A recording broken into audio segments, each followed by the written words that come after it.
Hey guys, tonight we step back into the cobblestone streets of a medieval kingdom where the aroma of roasted beans drifts through the air, curling out from lantern-lit doorways.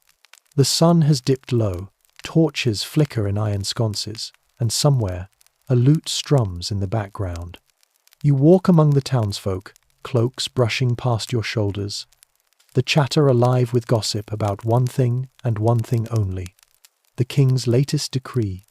Coffee shops, those buzzing, lively corners where merchants, scholars, and travelers share wild tales, are about to be banned. Imagine living in a world where the warm comfort of your favorite brew and the laughter of friends around wooden tables is suddenly outlawed.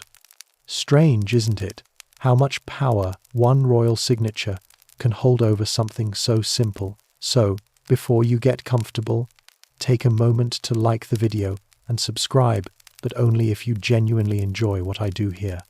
And I'd love for you to share in the comments where you're watching from and what time it is right now. Now, dim the lights, maybe turn on a fan for that soft background hum, and let's ease into tonight's journey together. The story begins in the market square, just before dawn.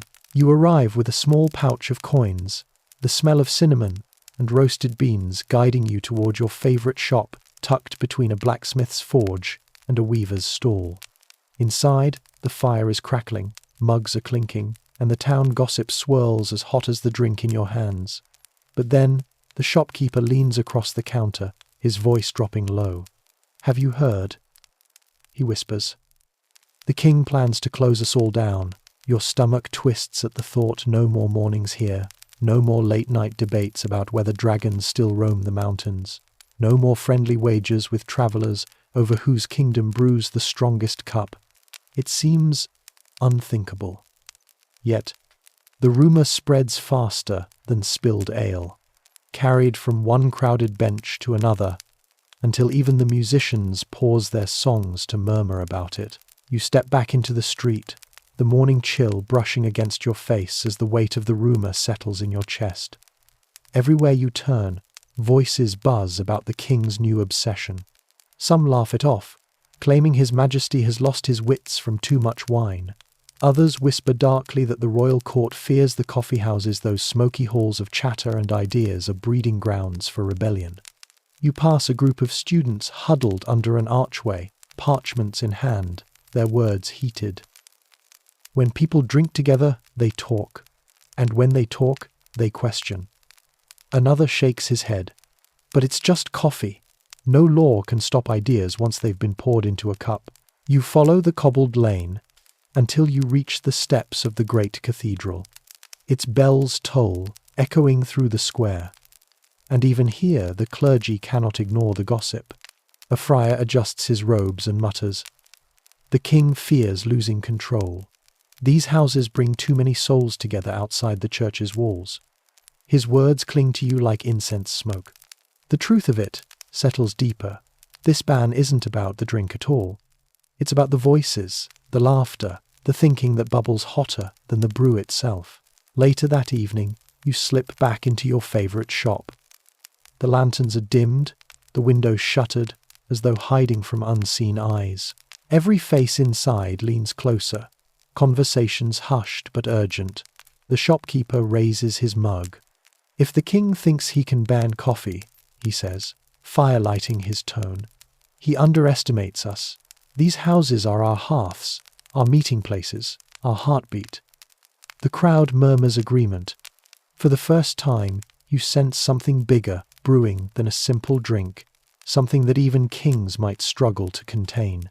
The fire crackles low inside the shop, shadows dancing along the timbered beams above your head.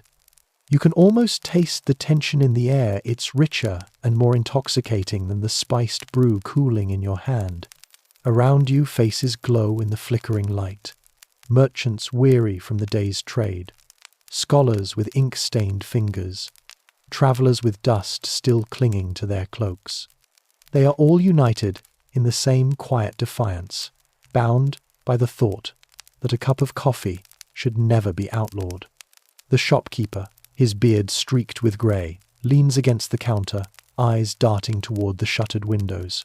He knows spies may lurk in the alleys, listening for whispers of disobedience. Yet, he continues, his voice low but steady, we have gathered here for years, deals struck, friendships forged, poems composed, plans laid for harvests and journeys. Does the king truly think he can silence us by locking our doors? The room murmurs, a wave of agreement washing through the crowd.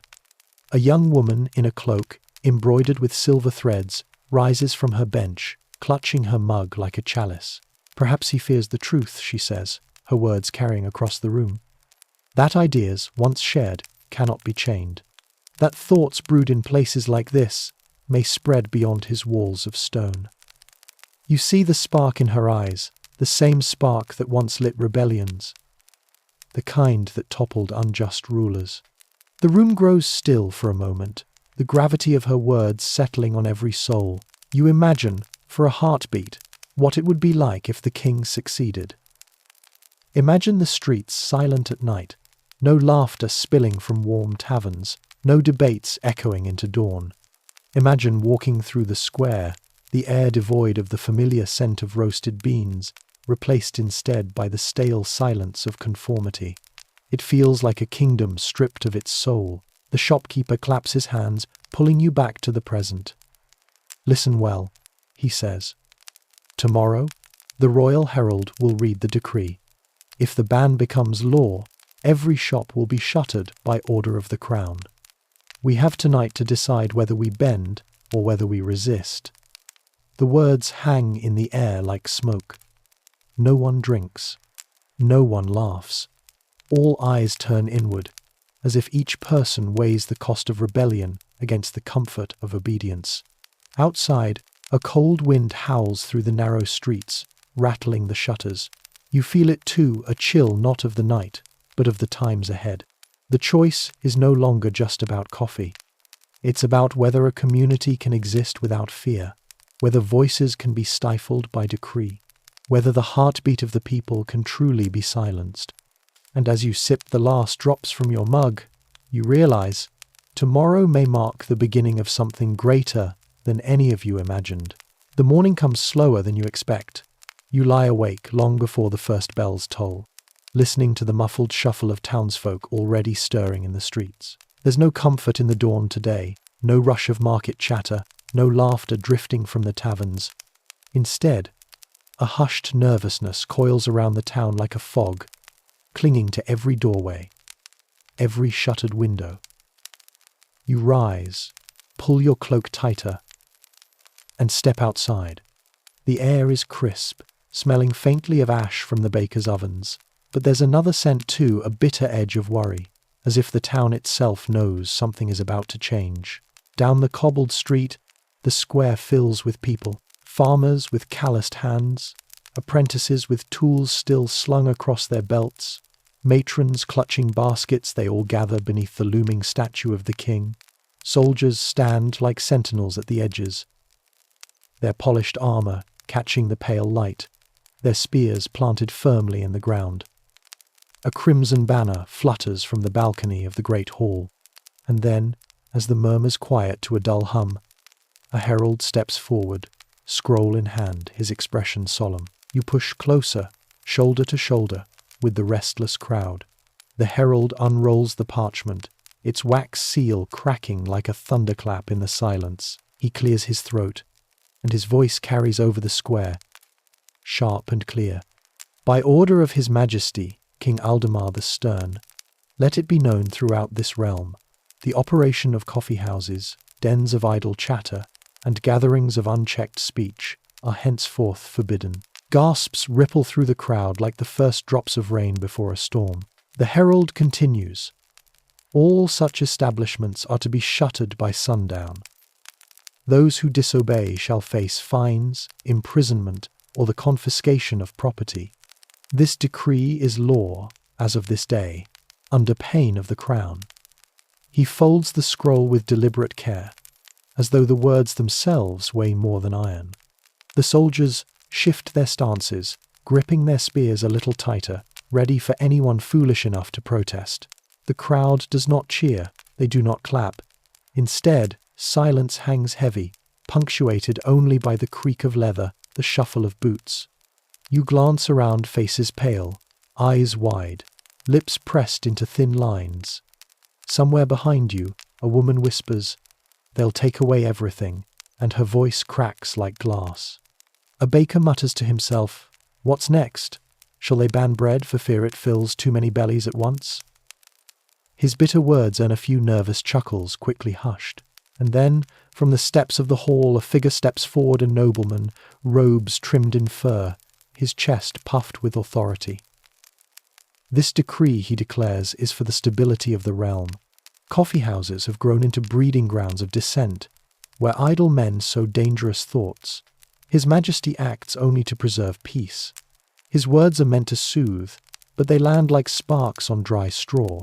You feel the tension in the air, as if the crowd itself is one sharp breath away from bursting into flames. But the people do not erupt, not yet. Instead, they turn, one by one, back toward the alleys and side streets, returning to their homes and shops in silence. The decree is done, the law has been spoken, and though no one shouts defiance, you can sense it simmering beneath the surface. You linger a moment longer, staring at the soldiers standing proud and still, at the herald folding away the scroll, at the nobleman's smug smile. And in that moment, you realize the king may have underestimated something vital. Silence does not mean obedience. Silence, sometimes, is only the inhale before the shout. You return to the narrow lane where your favorite shop waits, its shutters drawn, its lanterns unlit. For the first time, you see it not just as a place for warm mugs and friendly laughter, but as a beacon, fragile yet unyielding. And you wonder what will happen tonight, when the decree becomes real and the doors are supposed to be closed forever. The day drags on like a cart stuck in mud, each hour weighed down by unease. The decree has been spoken, and now it clings to every corner of the town like a curse. Merchants in the market trade their goods with quieter voices, no longer calling out their wares with cheerful bravado. Apprentices glance nervously at the guards patrolling the square. Even the church bells, when they toll, sound more somber than usual, as though the iron itself mourns what has been taken. You wander through the streets, noticing details you had never cared to before: the absence of music from the taverns, the shuttered windows of shops that usually spilled laughter into the lanes. The baker across from the square kneads his dough in silence, his sleeves rolled high, his eyes dark with thought. The weaver pulls thread through her loom, but no longer hums her usual tune. It feels as though the decree has stolen not just coffee houses, but the very rhythm of the town. When the sun begins to dip, painting the rooftops with a soft amber glow, you find yourself drawn back toward the shop. Its shutters are indeed closed, its sign hanging askew as if the wind itself mourns. But just as you are about to turn away, you notice something small, a flicker of light beneath the door, a shadow shifting across the window. You knock softly once, twice. The door creaks open, just a hair, and a familiar voice whispers, "Quickly, inside." You slip through, and at once the warmth of the fire envelops you. The shop is alive, but in secret.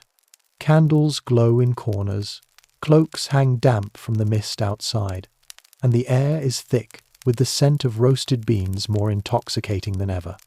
The tables are crowded, the benches packed with townsfolk who have risked everything to be here.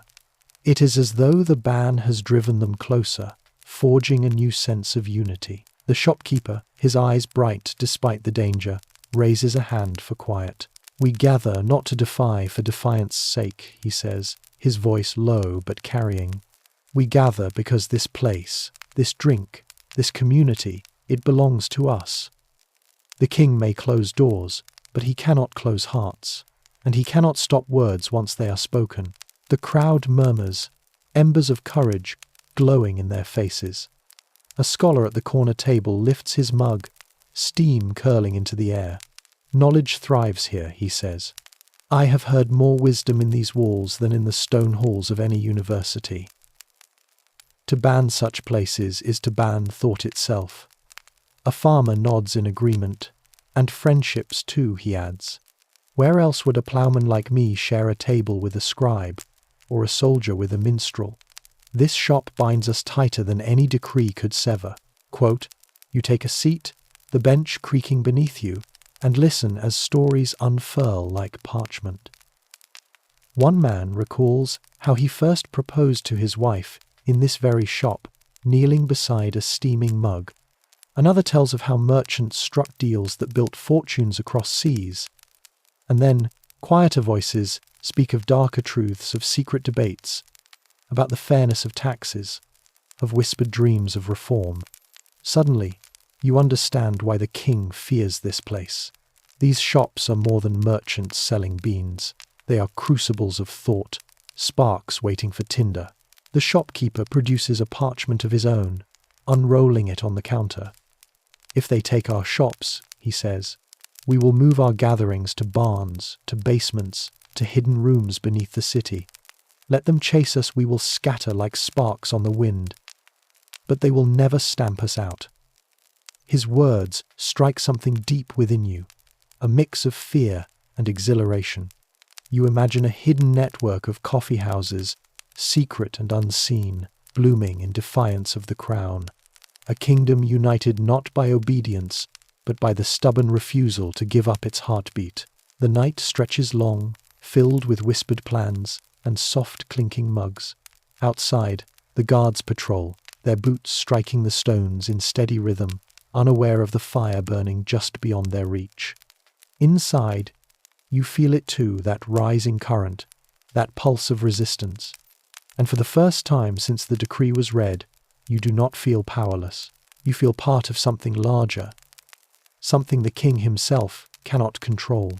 As you leave the shop under cover of darkness, the streets hushed and cold, you glance back once. The lantern flickers in the window, a beacon against the night.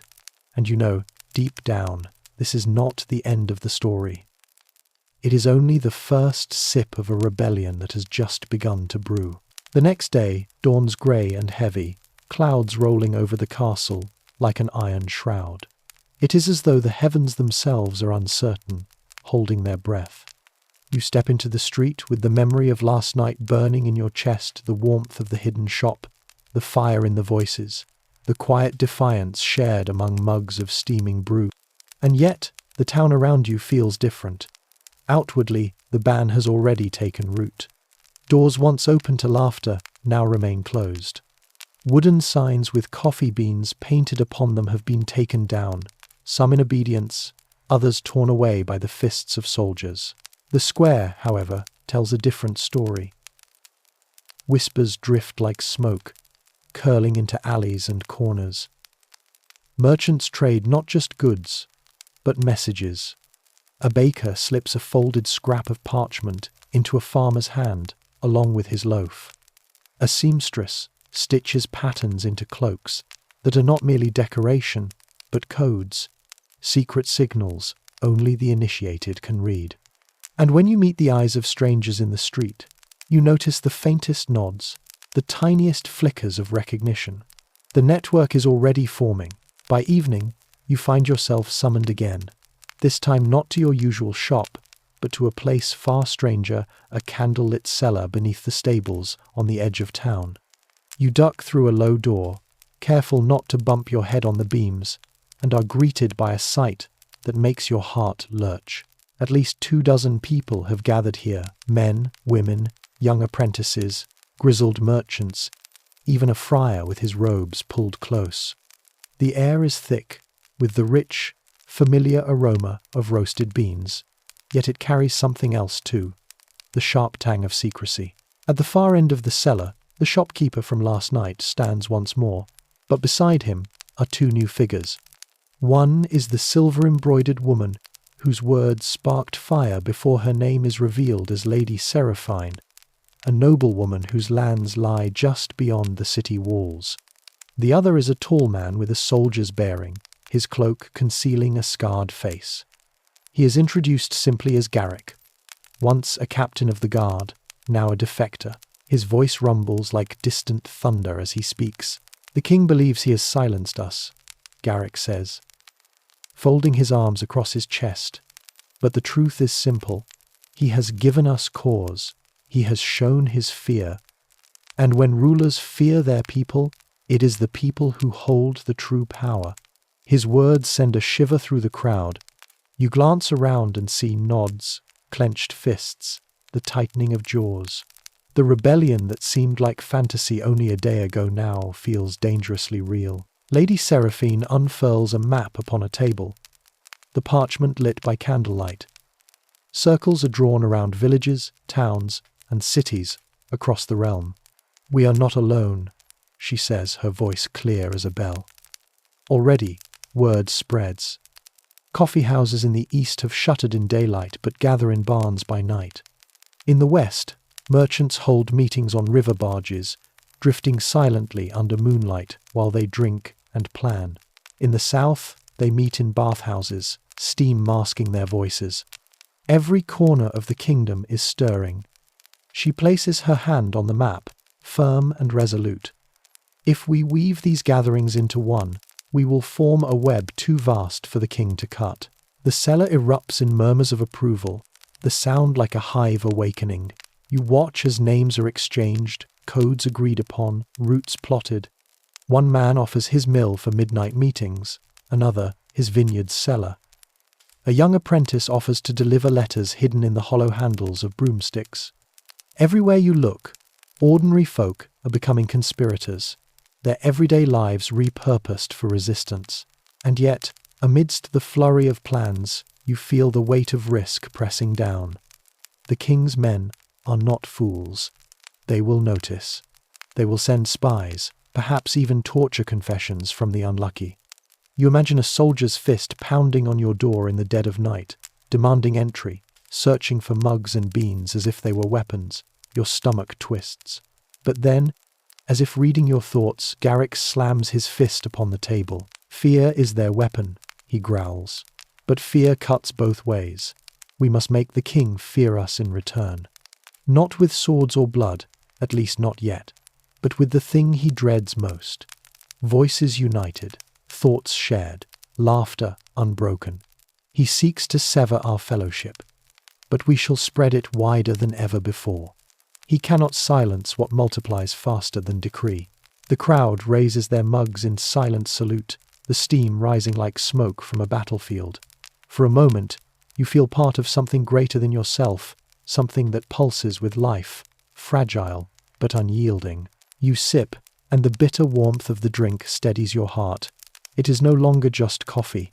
It is rebellion distilled into liquid form. When the meeting finally disperses, you emerge into the night with a new awareness. The stars burn bright above, sharp against the velvet dark, as though even the heavens are witnesses. The town sleeps, unaware of the cellar full of dreamers who have dared to imagine a kingdom where voices are not chained. And as you walk home, boots crunching softly on the stones, you cannot help but wonder, how long before the king himself realizes the storm he has brewed? The first signs of trouble arrive sooner than anyone expects. Only 3 days after the decree, the town feels as though it has aged a century. The square that once throbbed with chatter is hushed, its stalls half empty, its fountains watched over by guards who linger too long. Their armor clinks as they move, not with the casual rhythm of routine patrols, but with the calculated tread of predators sniffing out prey. You notice how their eyes sweep corners, how their hands linger on the hilts of their swords as though expecting resistance at any moment. The king has not merely written a law, he has set his hounds loose. You hear whispers of arrests in neighbouring villages, a shopkeeper dragged into the night, never seen again. A scholar's books burned in the square, a farmer beaten after being caught delivering sacks of beans hidden beneath his cart of cabbages. The rumours slither through the streets, faster than truth itself, twisting the air into a knot of fear. Even those who once spoke boldly in the cellar now keep their voices low, as if the shadows themselves might carry tales to the castle walls. And yet, despite the danger, the gatherings continue. One evening, You are led by a boy no older than 12 through a series of winding alleys, his lantern shielded by his cloak. "This way," he whispers, ducking under a crumbling archway. You follow him into the cellar of an abandoned tannery, where a half-dozen familiar faces await. The air is damp, the stone walls slick with moisture, but the aroma of freshly ground beans cuts through the gloom. Candles flicker, casting shadows that make the small room seem larger, almost cavernous. Tonight's meeting is not like the others. Tension coils tight, as though every word might be a noose around someone's neck. Lady Seraphine leans forward across the rough-hewn table, her cloak hooded to conceal her features. "The king is not blind," she says. "He knows his decree is met with resistance. He has sent spies into the towns, men disguised as farmers, merchants, even beggars. They listen, they watch, they will not hesitate to turn us over to the crown." The room stills, every heart skipping in unison. You glance at the scarred soldier, Garrick, who scowls into his mug. "I've seen it myself," he rumbles. "A man at the market yesterday, feigning interest in a baker's wares. But his boots were too fine, his hands too soft. When I approached, he vanished into the crowd." He slams his fist against the table, the mugs rattling. "We must assume they are everywhere."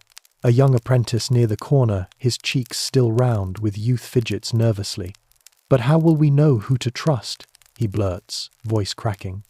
The question hangs heavy, and no one answers immediately. Trust, once as simple as sharing a bench and a drink, is now a dangerous gamble. At last, the shopkeeper clears his throat. "We cannot stop meeting," he says firmly. "If we give in to fear, the king has already won. But we must be wiser, more careful." He pulls from his pocket a small wooden token, carved with the faint outline of a steaming mug. "From now on, only those who carry this mark may enter our gatherings. Each token is carved by my hand and passed to those we know, and only those we trust beyond doubt." He sets it on the table, the candlelight catching its grooves. It is not foolproof, but it will give us one shield against their treachery. Murmurs ripple through the room, some reassured, others doubtful. You study the token, realizing how fragile such trust has become, how easily one false step could unravel everything. And yet, the idea feels like a thread of hope in the suffocating dark. The meeting drags late into the night. Plans are drawn, routes discussed, warnings shared about soldiers patrolling the main roads. Seraphine urges the group to use coded language. Never speak of coffee or shops, but of gardens and lanterns.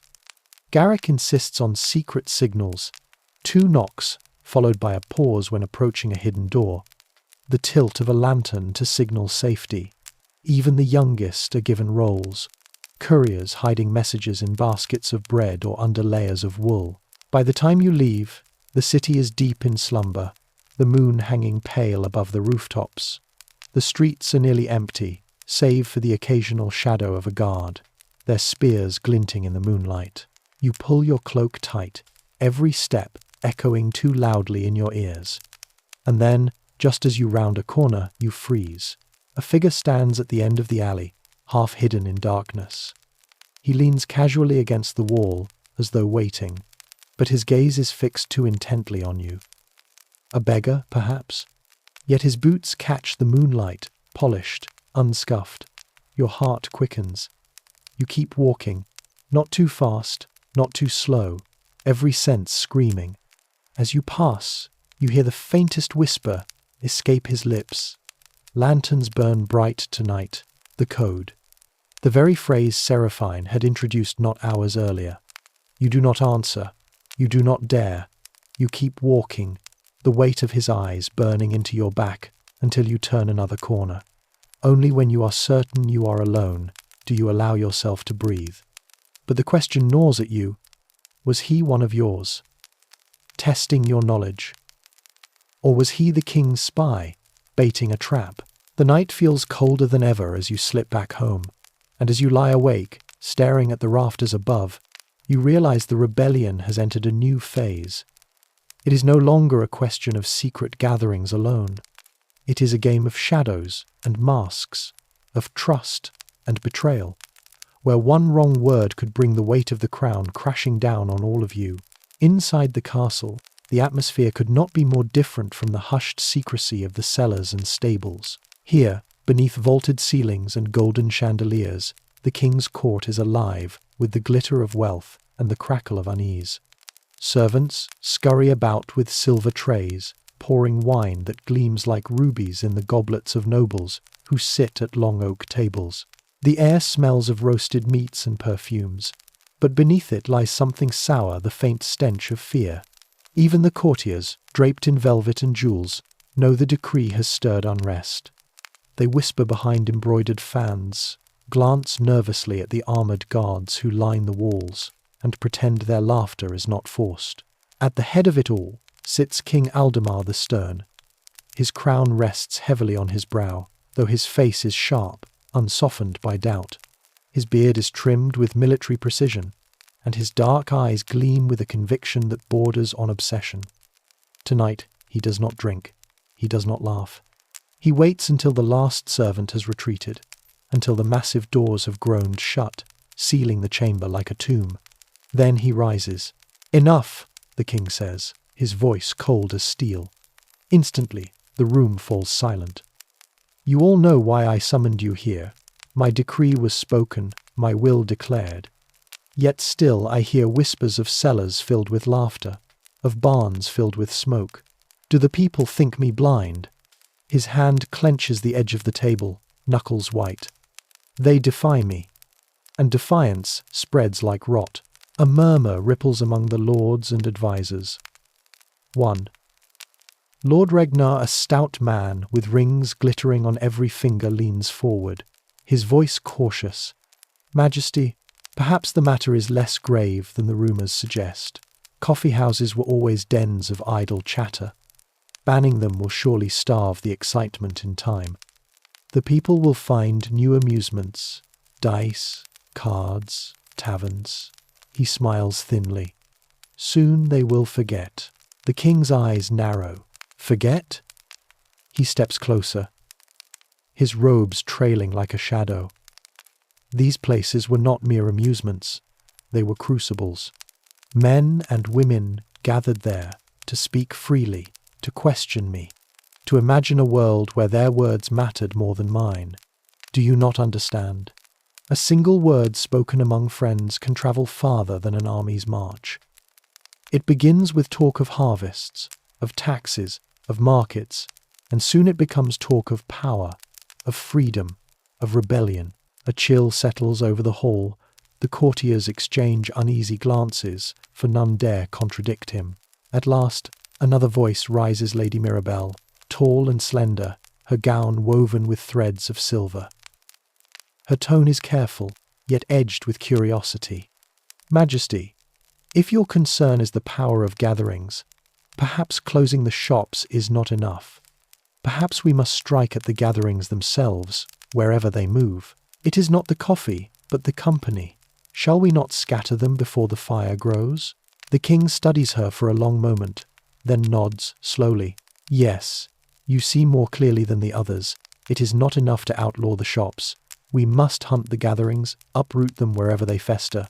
He turns, his eyes glinting. "And to do so, we need ears everywhere, eyes in every corner." He claps his hands sharply. From the shadows of the chamber emerges a man cloaked in black, his face half hidden by a hood. His presence sends a shiver through the hall. Even the boldest lords shrink back slightly, as though his very shadow stains the floor. "This," the king says, "is Master Varric. You will not speak his name outside these walls. He is my spymaster, and from tonight forth he shall weave a web so fine that no whisper escapes it. Merchants, beggars, friars, even children, any one of them may be his eyes. Let the people wonder who to trust. Let their fear choke their voices before they dare gather again." Varric bows slightly, his voice low and smooth. "It will be done, Majesty. Already I have men in place. Soon their words will reach us before they finish speaking them." The courtiers shift uncomfortably, some with relief, others with dread. They sip their wine. though its sweetness now tastes like poison on their tongues. The king straightens, his voice rising with conviction. Hear me well. This kingdom is mine. Its laughter is mine. Its voices are mine. Its very heartbeat is mine to command. I will not have my authority mocked in smoky dens over bitter brew. If they dare resist, we shall make an example of them, swift, merciless, unforgettable. His fist crashes down upon the table, rattling the goblets. Let them learn that no crown can be challenged by the common tongue. The hall erupts in murmured oaths of loyalty, though the sound carries no warmth. The nobles bow their heads, repeating the words they must, though their hearts remain hidden. And above it all, the king stands like a shadow, cast by flame, resolute, unyielding, and blind to the storm he is kindling. Outside the castle walls, the night spreads quiet and deep. But beneath that quiet, the kingdom stirs. For every spy the king unleashes, a whisper finds another path. For every cellar discovered, a barn door swings open. And though the king believes himself master of silence, the truth hums beneath his notice, soft but unstoppable, like the low simmer of a kettle about to boil. The whispers of spies spread like frost across the kingdom. Within a week of the king's decree, no one walks the streets without suspicion. A beggar coughing by the church steps may be nothing more than a hungry soul, or he may be one of Master Varric's men, ears sharp beneath his ragged hood. A shepherd, idling by a fountain, could truly be watching his flock or counting who passes into the alleys after sundown.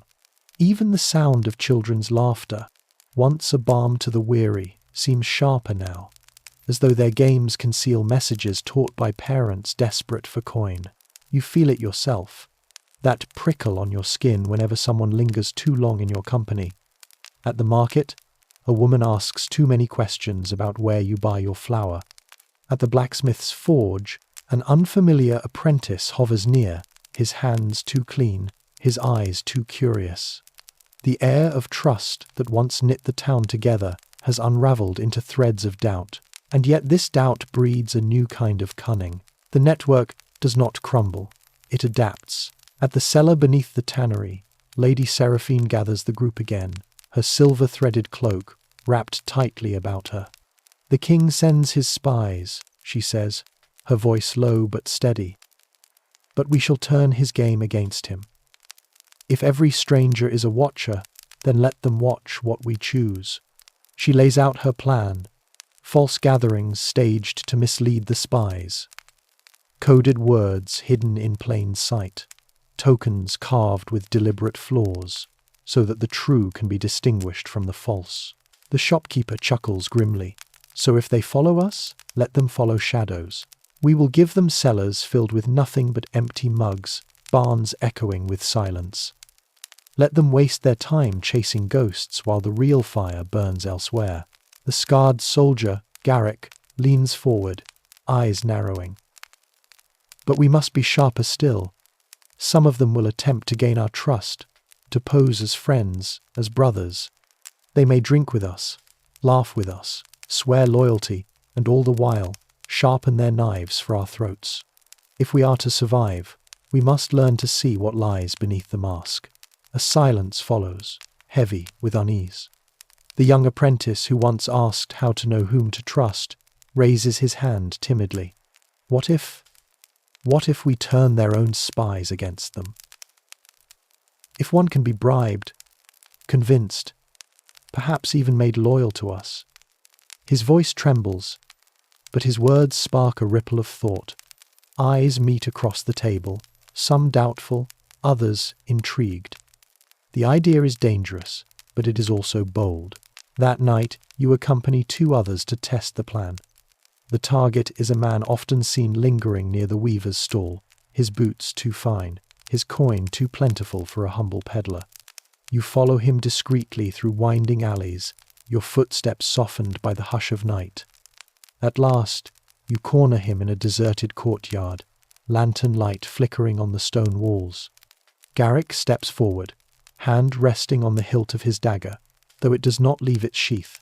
"We know who you serve," he says, voice low and firm. But service can change, can it not? A man must eat, a man must live, and coin spends the same, no matter whose hand gives it. The spy, if spy, he is hesitates. His eyes dart between the three of you, calculating. Finally he speaks, his tone cautious. The king pays well, but the king does not risk his neck when the people grow restless.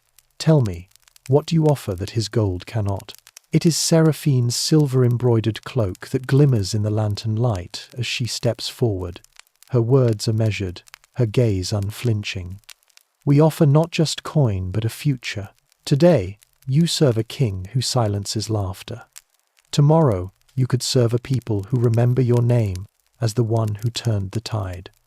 Her words hang heavy, stirring something almost like reverence in the still night air. The spy swallows, his Adam's apple bobbing. For a long moment, silence stretches. Then, slowly, he nods. A man may serve more than one master, if he is careful. His voice is thin, uncertain, but the seed is planted. Garrick claps his shoulder roughly, half in warning, half in agreement. Then be careful, and know this, if you betray us, the king's wrath will be the least of your worries. As you leave the courtyard, heart hammering, you realize how precarious the game has become. Spies are no longer faceless shadows, they are men and women of flesh and fear, caught between crowns and communities. Some may be swayed, others may not. The line between friend and foe grows thinner each day.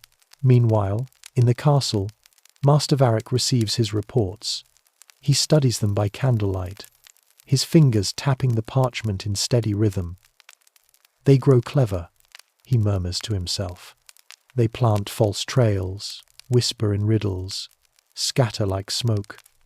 He leans back, a cold smile tugging at his lips. But smoke always comes from fire, and fire leaves ashes. He dips his quill, making notes in his coded ledger. Sooner or later, they will reveal themselves. Back in the town, the rebellion pulses quietly on. Meetings shift from cellars to gardens, from barns to river barges. Tokens pass from hand to hand. Codes are spoken in bakeries, in butcher shops, in crowded markets, where no soldier's ear can catch them all. The king's spies chase shadows, stumbling upon empty mugs and silent barns, while the true gatherings thrive just beyond their reach. And you, caught in the current of it all, realize the stakes have never been higher. Each day feels like walking a tightrope strung across a chasm, with the abyss of discovery yawning below. But with each mug you lift, each secret you guard, each word you share, you feel the heartbeat of something greater, an unbroken rhythm, stronger than fear, stronger even than crowns. The morning dawns with a sky the color of tarnished steel. Clouds hang heavy and unmoving, as if the heavens themselves hesitate to breathe. You wake to a sound that chills the marrow in your bones. The harsh blare of trumpets echoing across the cobblestones. They come not with festival banners, nor with the bright tones of celebration, but with the grim cadence of enforcement. The king has chosen today to strike. From your window, you see soldiers pouring into the town, square rows upon rows of iron-helmed men, shields gleaming despite the weak sun. Their boots stamp in perfect rhythm, a drumbeat of control. Behind them, carts are dragged into place, stacked with confiscated goods, sacks of beans, crates of mugs, kettles seized from shops, even chairs and tables carried away like corpses from a battlefield. The king does not merely wish to close the coffee houses, he intends to erase every trace of them. Curiosity pulls you to the square, though fear grips your chest. Already, crowds gather, merchants with worry etched into their brows, mothers clutching their children's hands, apprentices craning for a view. The murmurs ripple, rising like a tide as the people witness what unfolds. Upon the raised platform stands the royal herald, robes stiff with embroidery, scroll in hand. He clears his throat, his voice booming with practiced authority.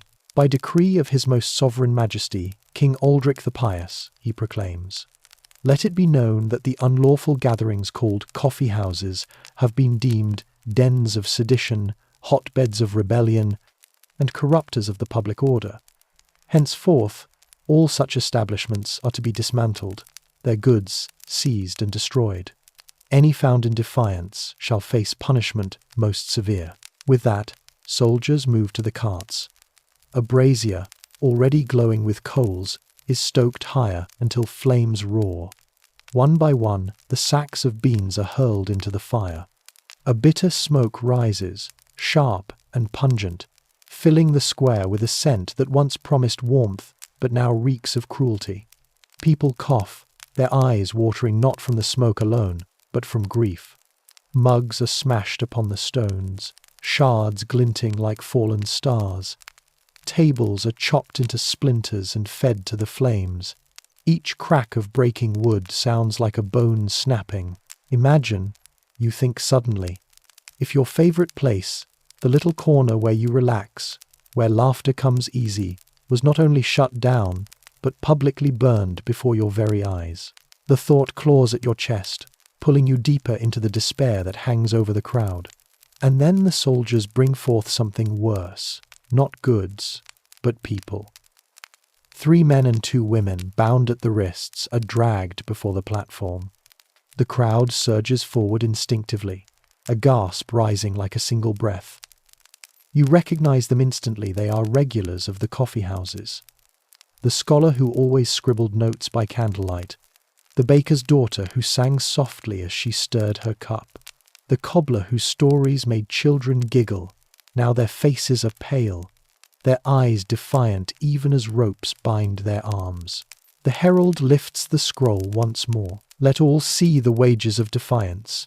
These subjects stand guilty of unlawful assembly and seditious speech. By His Majesty's justice, they shall serve as warning to all who dare oppose the crown. Gasps ripple. Mothers clutch their children tighter. A boy begins to sob, only to be hushed by his father. You feel your fists clench, nails digging into your palms. Punishment most severe, that phrase echoes in your skull, heavy as an axe blade. The soldiers force the prisoners to kneel, their heads bowed low. Executioners step forward, axes gleaming. The square becomes still, the silence almost unbearable. Even the birds on the rooftops seem to hold their wings, and then something breaks that silence. A single voice from the crowd. Shame. It is shouted by a woman at the edge of the gathering, her face hidden by a hood. For a heartbeat, it hangs alone in the air. But then another joins. Shame. And another. Shame. Soon the word grows, swelling from murmurs to cries, from cries to a roar. Shame. Shame. Shame. The soldiers glance uneasily among themselves, shifting their feet. The herald's face flushes crimson, his scroll trembling in his grip. The executioners hesitate, axes raised but unmoving, and the bound prisoners, though they kneel in chains, lift their heads with pride, as if the cries of the people have stripped their bonds of power. The king's men try to silence the crowd, barking orders, shoving with shields. But the roar only grows louder, stronger. Pebbles are thrown. A rotten apple splatters against the brazier. Someone hurls a mug, its handle broken, a relic salvaged from a hidden stash. It clatters harmlessly at a soldier's feet. But the message is clear. The people will not bow so easily. The herald panics, his voice cracking as he shouts, "Disperse! By order of the king, disperse! At once!" But the crowd does not disperse. They surge forward, pressing closer to the platform. The guards raise their shields, but the mass is too large, too determined. The prisoners, sensing the tide shifting, shout above the din, "Do not fear, coffee lives where hearts are free." The square erupts. Stones and scraps fly through the air.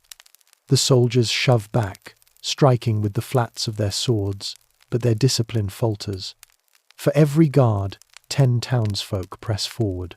And you, swept into the current of the mob, Feel the surge of something you have not felt since the decree was first read. Power. Raw, unbridled power. The brazier tips in the chaos, spilling flaming coals across the stones. Smoke billows, thick and choking. The prisoners are dragged by their fellow townsfolk, their ropes cut with knives hidden beneath cloaks. Cheers erupt as they are pulled into the safety of the crowd. The executioners, abandoned by their protectors, drop their axes and flee.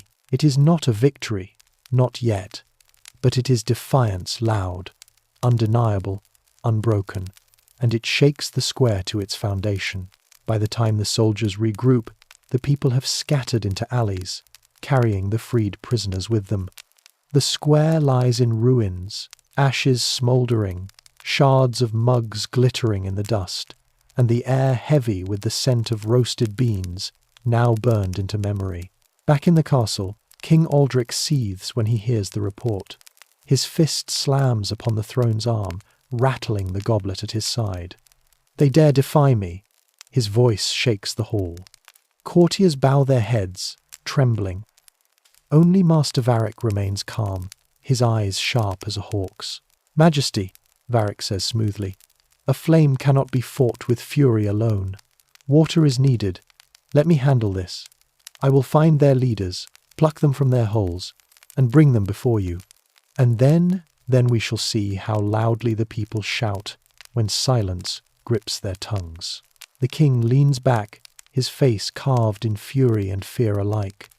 Do it. Crush them. And thus the battle between crown and cup sharpens. The people, emboldened by their first act of defiance, scatter into their hidden places, carrying stories of bravery like torches. The king, humiliated, prepares for war not on battlefields but in streets, taverns, and hidden cellars. And you walk home with your heart thundering, knowing the world has changed. Coffee shops may be banned, goods may be burned, but the spirit of defiance has been brewed stronger than any bean, and once tasted, it cannot be forgotten. The night after the uprising feels like a living creature itself, crawling over the rooftops, slinking into alleys, pressing against every shuttered window. You walk through the winding streets in the dark, the lanterns long since doused, guided only by the memory of your steps. Your ears are tuned to every creak of a cartwheel, every drip of rain from the eaves, every rustle that could be a stray cat or a soldier. For tonight, after the chaos in the square, no corner of the kingdom feels safe. Yet somehow the people move. Quiet shadows slip through the town, carrying the rescued prisoners from one safe house to another. A secret network springs to life, like roots beneath the soil, invisible but strong. You join them at a baker's cellar, ducking through a low doorway to find a cluster of townsfolk gathered by candlelight. The freed prisoners sit among them, weary but alive, their wrists still raw from rope. The scholar, his spectacles cracked but eyes alight with fire, addresses the room. Today, they sought to silence us by fear. Today, we showed them that fear can be turned. The king will not stop. He will send more soldiers, burn more shops, crush more beans to ash. But we have tasted freedom in a cup, and once drunk, it cannot be spat out. The baker's daughter, her voice trembling but fierce, adds, "And now we must be wiser than ever. No gathering in the open, no careless words, every meeting hidden, every message cloaked. The king wants us broken apart. We will knit ourselves tighter instead." Quote, "A plan begins to take shape. Messages will travel not by whispers in crowded rooms, but by symbols painted in chalk on doorposts, erased by rain before soldiers even notice. Mugs with tiny chips on the rim will serve as tokens, passed from hand to hand. Even loaves of bread will carry secrets, with patterns cut into crusts that only the initiated can read. It is a living code, built out of necessity, fragile yet ingenious. But outside these hidden places, the king sharpens his teeth. At dawn, the decree of curfew is announced. No one on the streets after the 8th bell. Candles in windows must be snuffed by nightfall, and any caught wandering without writ of passage shall be detained. Patrols double. Ironclad guards sweep through the lanes, lanterns swinging, voices barking orders. The once lively nights of the town, once filled with laughter spilling from shops and music echoing from taverns, become ghostly and silent. By the second day, the punishments grow harsher. A man accused of hosting a hidden gathering is dragged into the square, shackled to a post. Before a crowd forced to watch, he is whipped until his back is a lattice of blood. The king's herald proclaims his guilt loudly, each word punctuated by the crack of leather. You stand in the crowd, your stomach twisting, your fists trembling. The message is clear. Coffee is no longer just a drink. To drink it is rebellion. To host it is treason. And still, the people resist. Hidden cellars multiply. You find yourself slipping into places you never noticed, before a false wall behind a blacksmith's forge, a trapdoor beneath the cobbler's bench, a cave by the riverbank disguised with tangled reeds. Each place hums with whispered plans, the hiss of boiling kettles, and the scent of roasted beans grown almost holy in its rarity. The gatherings are smaller now, more cautious, but they burn hotter for it. One night, you attend a meeting in the attic of a scribe's shop. The beams creak with every step, the air stifling with heat, but no one complains. Garrick, the scarred soldier, sits with his back to the wall, sharpening his dagger as if daring the door to burst open. Lady Seraphine, her silver-threaded cloak hooded now for secrecy, speaks to the assembled. The king believes he has us cornered. He believes fear will silence us. But already his efforts falter. He cannot watch every alley, every house, every word scratched into bread. He cannot kill the taste of freedom once it has touched the tongue. He grows desperate, and desperation breeds mistakes. The spy they had turned, now seated among them, leans forward.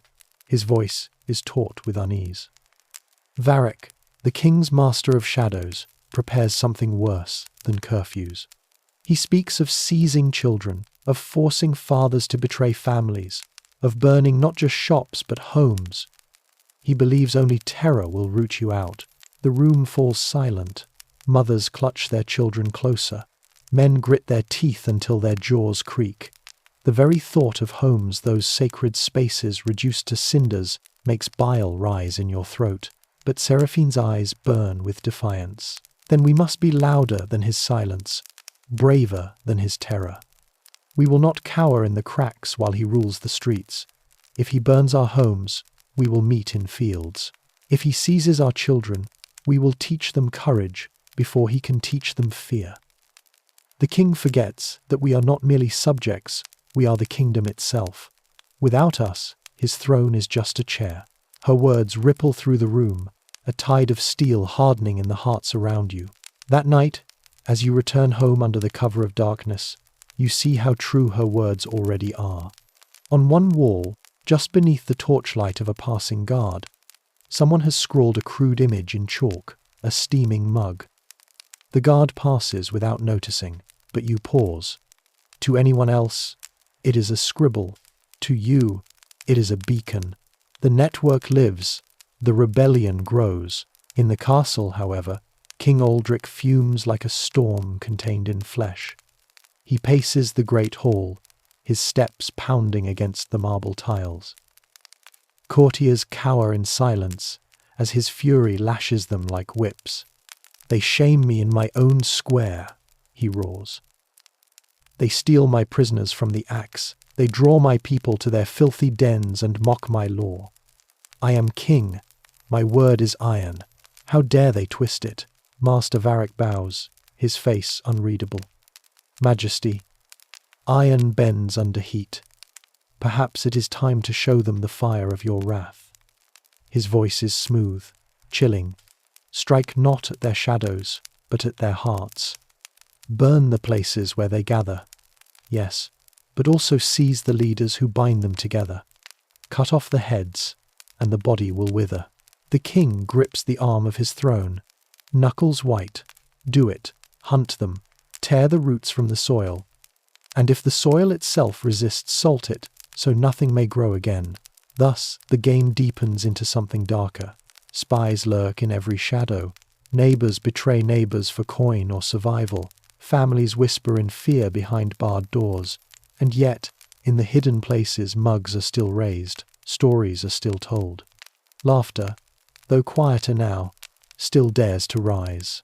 And you move between these worlds, caught in the perilous balance, wondering with every breath if you will live to see the kingdom where coffee flows freely once again, or if you will fall beneath the king's shadow forever. The raids begin at dawn. It happens first in the Weaver's Quarter, where narrow streets twist like tangled thread, and the houses lean into each other as though whispering secrets. You hear the alarm not in words, but in sound, the shrill clatter of armored boots striking cobblestones, the guttural bark of dogs, the heavy thud of doors being smashed in. From your own narrow window across the district, you see soldiers swarming like ants, their torches still lit from the night, smoke curling in the dim morning air. They drag people out by their collars, men and women half-dressed, some still clutching their children. They overturn looms and chests, scattering cloth and thread into the mud. From one house, they haul out sacks of beans hidden beneath bolts of linen, spilling them across the street. The smell of roasted earth floods the air, sharp and bitter. The soldiers cheer as though they've uncovered treasure. But to you, the sight feels like a desecration, like holy relics being trampled beneath boots. At the corner, a cellar door is wrenched open. Soldiers descend with drawn blades, their lanterns sending a pale glow into the earth. Moments later, cries erupt, men pulled up by their hair, women shoved into the light, eyes wide with terror. One clutches a chipped mug as if it were a shield. It is wrenched from her hand and smashed against the wall, the fragments skittering like tiny bones. The people watch, silent, their faces pale, but their eyes are not broken. They are memorizing. They are witnessing. You realize that this cruelty does not erase the rebellion. It brands it deeper into memory. And yet, the network does not collapse. It bends, like a bow under strain, then snaps back stronger. The rebels become more careful, more cunning. One evening, you are guided through a labyrinth of alleys to what looks like nothing more than a stable. The scent of hay and horse manure stings your nostrils. But when the stable boy pulls back a false wall, you descend into a cavern dug deep beneath the ground. Candles flicker against stone, revealing a chamber filled with people, mugs already steaming. The sound of their whispers is like a hive alive with bees. A farmer explains the trick. False walls, cellars hidden behind stalls, entrances that look like dung pits but lead to ladders descending into safety. The king can search every house in the quarter, he says, but he cannot search the earth itself. In another quarter, bakers turn rebellion into art. They bake loaves with marking slashes of the blade, dots of seeds, patterns so subtle they look accidental. To the untrained eye, it is bread. To those in the know, it is a message. One loaf means a meeting tonight in the tannery's cellar. 2 dots of sesame mean a false trail, meant to draw soldiers away. A braid of dough means danger.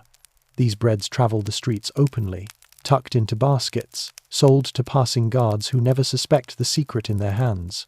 Still, betrayals gnaw at the edges. You hear of neighbors who, under threat of imprisonment, give names to soldiers. Some do it for coin, some for survival, some out of spite. One night, the cobbler who once told stories in the coffee house is seized. His wife pleads with the guards until her voice breaks, but they drag him to the castle dungeons nonetheless. Later, whispers reach you. It was his apprentice who betrayed him, lured by the promise of gold and a place among the king's favored. The news spreads through the network like a sickness. Trust frays. Eyes linger suspiciously. Every meeting begins with silence, with long moments of searching one another's faces, waiting for someone to speak first. And yet, even as the cracks widen, the ingenuity of the rebels grows bolder. One night, in the scribe's attic, Garrick lays a plan across the table, a rough map scrawled on parchment. If the king sends his dogs to sniff out our gatherings, let us feed them false trails. We will leave beans in places where we never meet, scatter mugs in barns we never use. Let them burn shadows while the real fire glows elsewhere. The spy turned ally, the one you once cornered in the courtyard, smirks. Varric will rage when he discovers he's been chasing ghosts. But ghosts can be dangerous if they whisper in the right ears. And so, the false trails begin. Soldiers storm barns only to find nothing but hay. They smash cellars filled with empty mugs and no people. They chase rumors of a meeting in the tannery, only to find its vats bubbling with nothing but leather and dye. Each time they waste their strength, the real gatherings grow bolder. You see it firsthand one night, when you sit in a hidden cellar lit by no more than a handful of candles. The air is thick with smoke and the hiss of boiling kettles. Seraphine speaks, her voice low but certain. We cannot fight the king's armies in the open, but we can bleed his strength, sap his will, make him doubt every shadow. If he wishes to hunt us, let him grow weary, stumbling through smoke and lies, until he cannot tell what is truth. The scholar raises his mug. Knowledge thrives in darkness, where tyrants stumble blind. The crowd echoes the toast, mugs clinking softly, defiance distilled into ritual. Still, the fear never fully leaves you. One night, as you leave a hidden meeting, the streets eerily quiet. You hear the bark of dogs. Torches flare at the end of the lane. Shadows lurch against the walls. A patrol is near. Your heart hammers as you duck into a doorway, pressing yourself into the wood, praying it will hold you invisible. The guards pass, their laughter harsh, their dogs sniffing at the cobblestones. For a moment, one hound pauses, its nose twitching near your hiding place. The torchlight glimmers off its eyes, but then a whistle calls it away, and the soldiers vanish into the fog. You exhale, your breath trembling. The danger is constant, suffocating. But so is the fire that drives you. Back in the castle, Varric records the raids in his ledger, each false lead scratching across parchment like an insult. He scowls, his quill pausing. They mock us, he hisses to himself. They turn the king's law into a jest. His eyes narrow. Very well. If they hide like rats, we shall smoke them out with fire. The next phase is coming. A storm of cruelty brewing just beyond the horizon. And you stand in the middle, torn between the fear of discovery and the thrill of defiance, knowing each night could be your last, and yet unable to let go of the taste of freedom that no decree can banish. The storm breaks not with rain, but with fire. It begins in the Chandler's Row, a modest stretch of narrow houses where candlemakers work their trade by day and families sleep above their shops by night. You hear it first as a distant roar, a sound unlike any you've heard before, a living thing that grows louder with every heartbeat. By the time you race to the crest of the hill, the air is already thick with smoke, black plumes clawing skyward, blotting out the moon. The street below is a furnace. Soldiers march in a tight line, their torches raised not to light their way but to ignite doorways, shutters, even piles of wood stacked for winter fuel. Flames leap from one house to the next, devouring timber beams with greedy hunger. The cries of families fill the night as they pour into the street, clutching what few belongings they could seize in haste: blankets, icons, a half-empty jug of water. Children wail, coughing in the choking smoke. Varric stands at the heart of it all, his face eerily calm, the fire reflected in his eyes. If they hide in homes, let them learn that no home is safe, he says, his voice carrying through the chaos. His soldiers obey with mechanical precision, dragging buckets of oil, dousing walls already glowing with heat, then setting them alight with fresh fury. You feel your stomach twist, your fists clench, your heart hammer.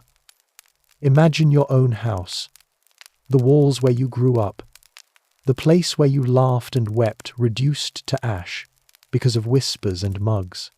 The thought burns almost as much as the fire itself. The people scream for mercy, but the soldiers give none. The blaze consumes an entire row, collapsing roofs, sending sparks into the sky like shooting stars. Yet even amid terror, something remarkable happens. As the flames advance, townsfolk form human chains, passing buckets of water from the well, dousing the edges of the fire to save what they can. Neighbors who barely spoke before now risk their lives for one another, climbing ladders, breaking shutters to rescue the trapped, and beneath the smoke, the network moves. You are pulled into an alley by Garrick, his scarred face streaked with soot. "This way," he growls, dragging you toward a concealed door. It opens into a cellar that smells of damp earth and roasted beans. Inside, scores of townsfolk have gathered, coughing, eyes wide with terror, clutching mugs as though they were relics of hope. Seraphine is there too, her cloak thrown aside, her hair wild with smoke, but her voice steady. "This is not an end," she says, lifting her chin. "This is the king's desperation made flesh. He burns his own people because he cannot burn their spirit. For every house he destroys, 10 more will rise in defiance. Tonight he may scorch our streets, but tomorrow his throne will feel the heat." Carl, the spy who betrayed the crown, leans against the wall, his voice low but urgent. Varric grows reckless. He believes terror is the only path left, but he cannot burn the whole kingdom, too many towns, too many villages. His fire will breed only fury, and fury is a weapon sharper than any blade. The scholar nods gravely. And fury spreads faster than fire.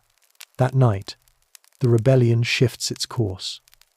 No longer content to merely survive, the people begin to strike back, not with blades or armies, but with wit and cunning. The first strike comes at dawn, when soldiers march through the fish market, their nostrils pinched against the stench. They find barrels stacked neatly along the road, marked with the seal of salted herring. But when they pry them open, beans spill out in a flood, bouncing across the cobblestones. The crowd erupts in laughter, a sound dangerous and defiant, as soldiers scramble to scoop up the beans while more barrels roll into the street. Another strike follows in the tannery quarter, where guards storm into a cellar rumoured to house rebels. They smash down the door, only to find the room filled not with people, but with cats, dozens of them, startled and furious, scattering into the streets, clawing at soldiers' legs. From the rooftops, children laugh until tears stream down their faces. Each act of defiance is small, almost absurd, but together they light sparks that cannot be stamped out. The people learn to fight with pranks, with ridicule, with clever tricks that mock the king's authority while keeping their spirits alive. Soldiers are lured into alleys by false cries, only to be showered with chamber pots from windows above. Notices of the king's decrees are replaced overnight with chalk drawings of mugs, steam curling into the dawn air. Even bread loaves, once coded for meetings, begin to carry bolder marks, tiny crowns broken in half. A symbol of defiance passed from table to table. Still, the danger is ever present. Varric does not laugh. He tightens his grip, sending spies in greater numbers, imposing harsher curfews, dragging whole families to dungeons. At night, you hear the rattling of chains echo through the streets as prisoners are marched away. And always, the threat of fire lingers the memory of Chandler's Row, smouldering like a scar across the town's heart.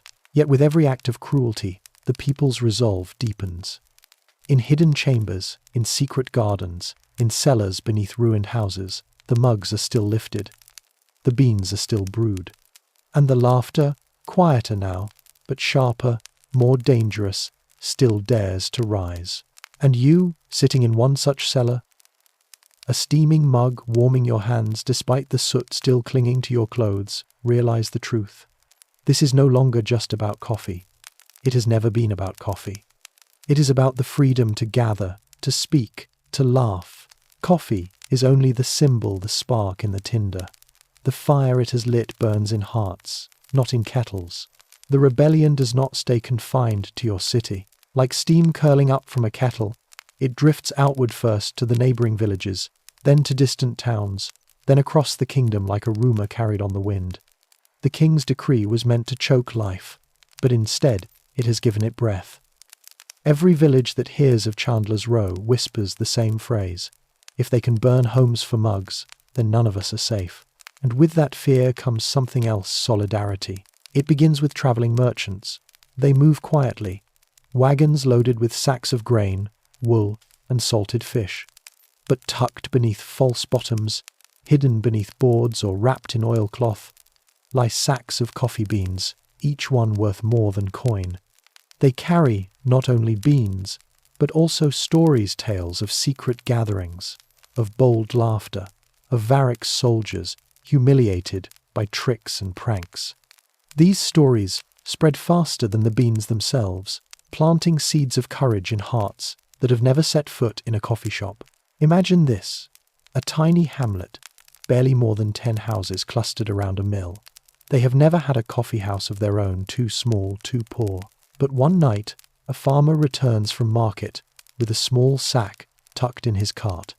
The villagers gather in his barn, the scent of beans roasting over the hearth filling the air with an aroma they had only heard of in tales. They sip carefully, the taste bitter and strange on their tongues, yet intoxicating. And for the first time, the hamlet feels connected to something greater than itself, a kingdom-wide pulse, beating against tyranny. Soon, barns across the countryside are lit with quiet fires at night. Villagers huddle together, sipping from wooden mugs, telling stories that echo those told in your city's secret cellars.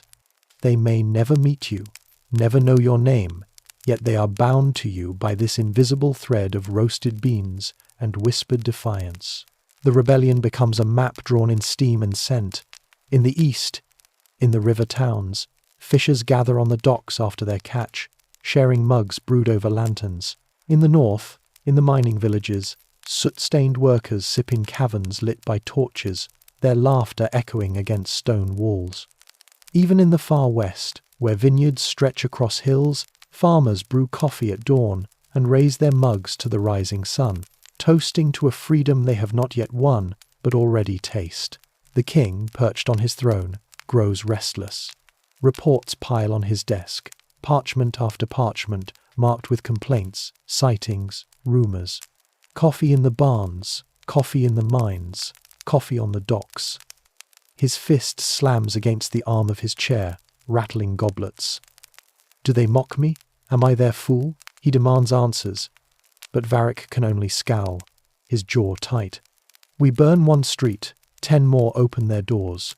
We seize beans, and more appear as if the ground itself grows them. My king, this is not rebellion, it is contagion. Contagion. A word the king despises, for it implies something he cannot cure. And so the crown lashes out harder. New taxes fall like hammers, breaking the backs of peasants who already teeter on the edge of hunger.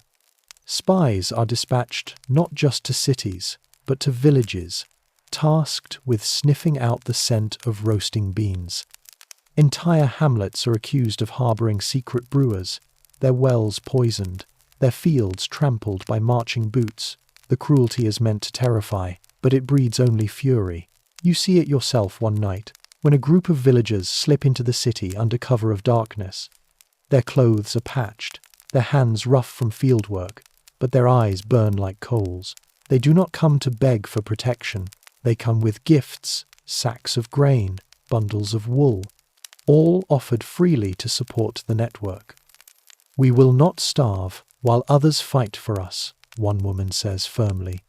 If we cannot lift a sword, we will lift a mug, and we will share what we have so that none of us stand alone. Her words ripple through the gathering like music. The network is no longer a collection of secret shops and cellars. It is a kingdom-wide covenant, an unspoken oath binding farmer and scholar, soldier and smith, fisher and bard. No parchment bears this oath. No herald cries it aloud. Yet it is stronger than any law the king has written. Still, danger prowls at the edges. For every hamlet that joins the cause, another falls victim to the crown's wrath. For every story of defiance, there is a story of loss. You hear of a village where the king's soldiers forced every family into the square, demanding they name those who brewed coffee. No one spoke, not a single villager. And so, the soldiers took the youngest child, holding a torch above her hair until the crowd screamed. Yet even then, the villagers said nothing. The soldiers left with empty hands and smouldering rage. But the cost of silence was seared into every heart. As you sit in another hidden cellar, a mug cradled in your hands, you realize the rebellion has crossed a line from which there is no return. The people are no longer simply defending their coffee houses. They are defending the very right to gather, to speak, to exist without chains. And somewhere in the silence between sips, you wonder, how far will this go? How long before the fire that began in Chandler's Row spreads to the king's own palace walls? The king does not sleep well anymore. His bedchamber, once a sanctuary of velvet drapes and gilded carvings, has become a prison of his own making. Night after night, he tosses and turns beneath silken sheets, listening to whispers that aren't there, footsteps that vanish when he sits upright. His goblets of wine go untouched, for he swears each one tastes bitter, poisoned. Even the tapestries that hang heavy on his walls seem to mock him, the woven huntsmen chasing stags across embroidered forests, their faces distorted by shadows into grins of defiance. Varric stands guard by his side, more often now than in years past. The spy master does not wear the same confidence he once carried. He paces like a caged wolf, his hand twitching near his sword hilt, as though enemies might leap from the shadows at any moment. "The people grow bolder, Majesty," he says, his voice low, as if the walls themselves might be listening. "They spread messages faster than fire, and every prank they play makes us weaker in their eyes. Already I hear whispers not of rebellion, but of replacement." Replacement? The king's face turns pale beneath his crown. He grips the arms of his throne as though it might steady him. "Do you mean they would set another upon my seat?" Varric does not answer, which is answer enough. Imagine the most powerful man in the land reduced to fearing children with chalk and farmers with mugs. Imagine him leaping at shadows because he knows deep down that the shadows no longer belong to him. In the streets beyond the castle, the people feel his paranoia in every decree. Taxes rise again, curfews tighten, soldiers double their patrols, stomping down alleys in heavy boots.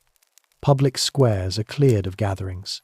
Even festivals are muted, stripped of laughter and music. But rather than choking the people, the crown's hand only pushes them closer together. And so, the network dares to imagine something unthinkable. It begins in a smoky cellar beneath a carpenter's shop. You are there, seated at a table littered with scraps of parchment, mugs half-drained, candle wax pooling thick upon the wood. Seraphine leans forward, her eyes glittering in the low light. The king has made war upon his own people. He fears mugs more than swords. So what if we bring the mugs to him? What if we brew in his very shadow? The room falls silent. Garrick scoffs, though even he cannot hide the spark of mischief in his scarred face. Brew in the palace? You'd need wings to fly in and out alive. But the scholar strokes his beard thoughtfully. Not wings, just wit. The palace is supplied daily meat from the butcher, grain from the mill, candles from the chandlers. Carts roll in and out with little inspection. What if, hidden among them, something more rolls through?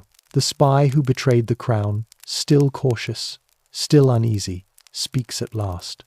"If you mean beans, they will sniff them out. But if you mean something larger, a gathering, a symbol, a single act so brazen it cannot be ignored." His words trail off, but the meaning is clear. A bold act. A strike not in shadows, but in the heart of the king's domain. The plan takes shape slowly, like ink spreading across parchment. Carts will smuggle sacks of beans into the palace kitchens, hidden among flour and wine casks. Servants sympathetic to the cause will carry them deeper, into chambers where no soldier dares linger long, the unused feasting hall, cold and forgotten, since the king withdrew into paranoia.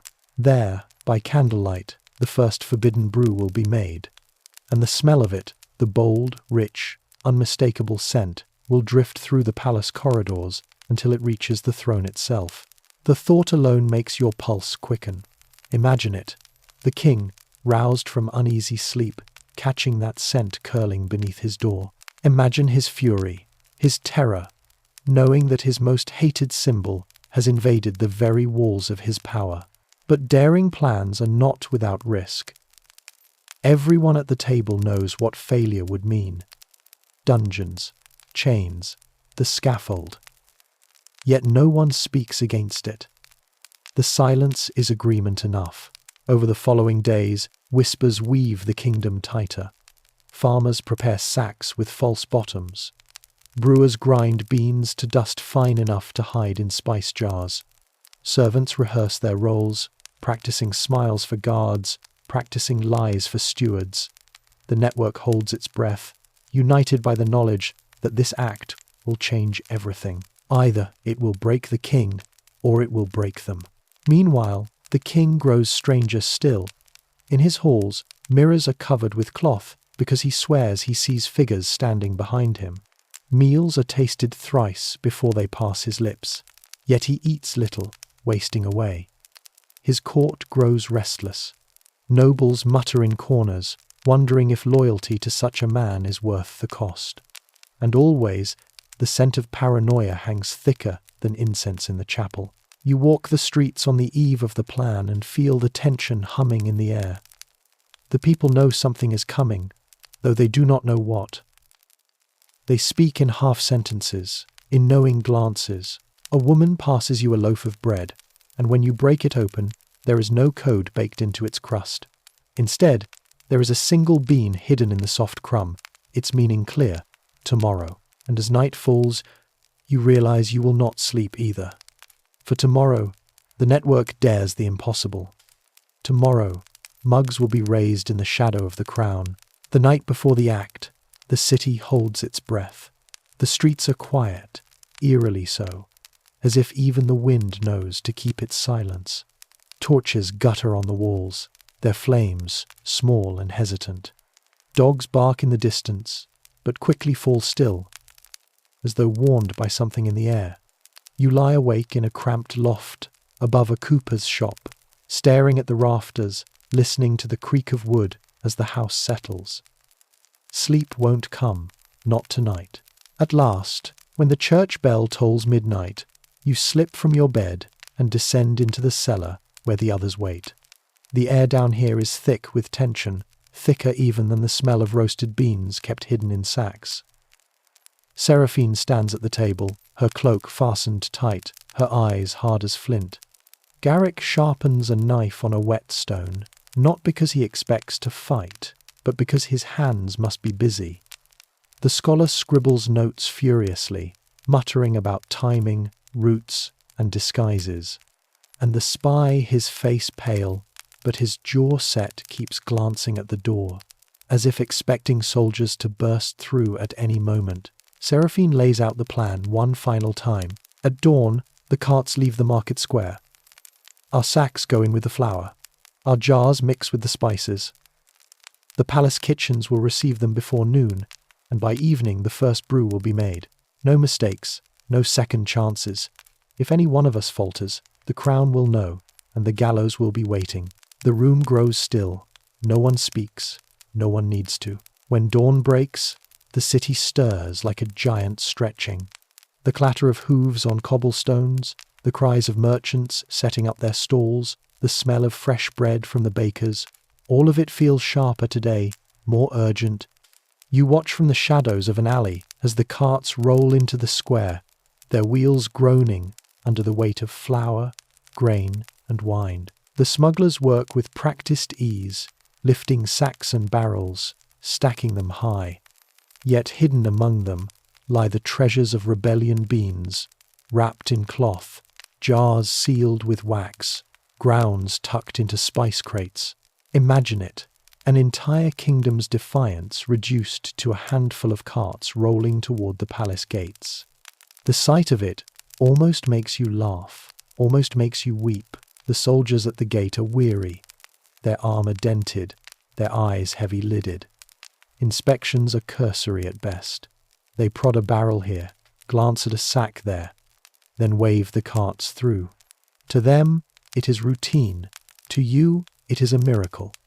One by one, the carts vanish beyond the gates, swallowed by the towering walls of stone. The first step is done, but the true danger lies ahead. Inside the palace, every corridor breathes suspicion. Servants move with downcast eyes, their steps echoing against polished floors. Guards linger at corners, their gazes sharp, their hands ever near their swords. Yet even here, the network has allies. A chambermaid passes a cart without a glance, though her fingers brush briefly against the side, tapping twice a signal of recognition. A scullery boy hums a tune as he pushes a crate, the melody itself a code confirming safe passage.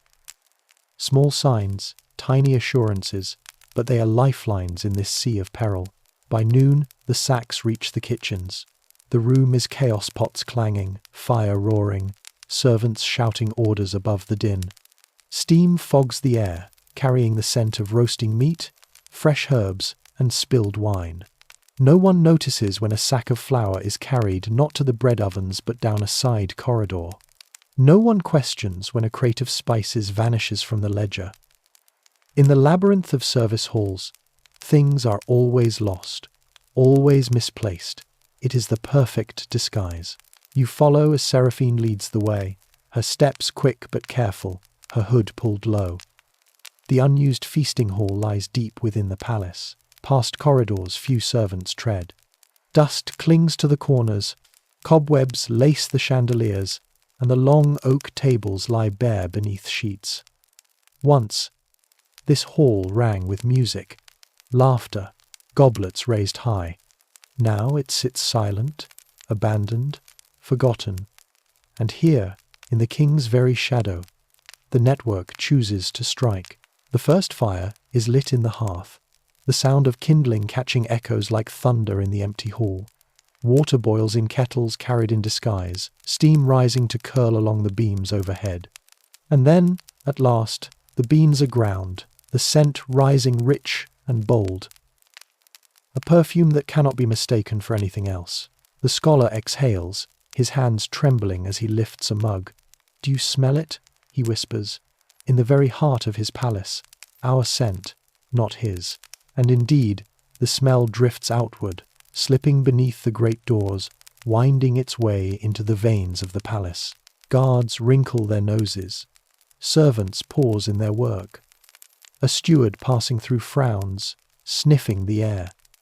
It spreads like rumour, like wildfire, impossible to contain. And somewhere, deep in his chambers, the king stirs. His nose twitches. His eyes snap open. "What is that?"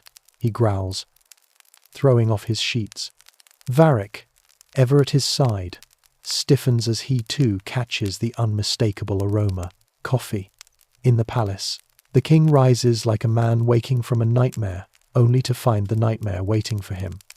His crown sits askew on the bedside table, but he does not reach for it. Instead, he staggers to his feet, nostrils flaring, chest heaving, as he breathes in the one smell he loathes above all others. Coffee. It seeps under the door like a taunt, like a whispered insult. It coils through his chambers, daring to trespass against velvet curtains, against carved oak beams, against the very stones of the keep. His face twists, veins bulging at his temple. "Varick," he snarls, "tell me I am mad. Tell me this is a dream." But Varick does not speak. His scarred lips press into a grim line. His shoulders stiffen. He smells it too, rich and unmistakable. Not faint, not distant strong. Bold. Brewing close. The king's fury is volcanic. He hurls his goblet across the chamber, wine splattering across the wall like blood. "In my house? In my halls?" His voice rises into a near scream, echoing off stone. "How dare they? How dare they defile my crown with their filth? Varric signals the guards. Boots thunder in the corridor. Doors slam open. The king's rage pours into the hall like molten iron, his robe trailing, his eyes wild. "Find it!" he bellows, spittle flying. "Search every room, every chamber. Tear apart the kitchens, scour the cellars, gut the walls if you must. Bring me the fire, bring me the mugs, bring me the traitors' heads." And so begins the hunt. The palace bursts into chaos. Servants scatter like birds, feigning ignorance, their eyes wide, their hands shaking. Guards charge down corridors, their armor clattering, their torches held high. Doors slam open, cupboards are overturned, pantries ripped apart, barrels are smashed, sacks slit open, flour pouring like snow across the floors. Everywhere, the king's fury drives the search like a whip. Meanwhile, in the forgotten feasting hall, the rebels hear the storm coming. The hearth crackles merrily, the kettles hiss with steam, and the scent grows thicker still. Seraphine stands tall, her face pale but resolute. Garrick tightens his grip on the knife he had sharpened the night before, though he knows steel cannot win against armies. The scholar presses his trembling hands to the table, murmuring, "Too soon, too soon, the scent has spread too fast." You feel your pulse hammer in your throat. Every sound, the pop of firewood, the hiss of boiling water feels like thunder that will betray you. Yet the mugs are poured, one by one, steaming, fragrant, glowing in the candlelight like holy chalices. "Drink," Seraphine whispers fiercely.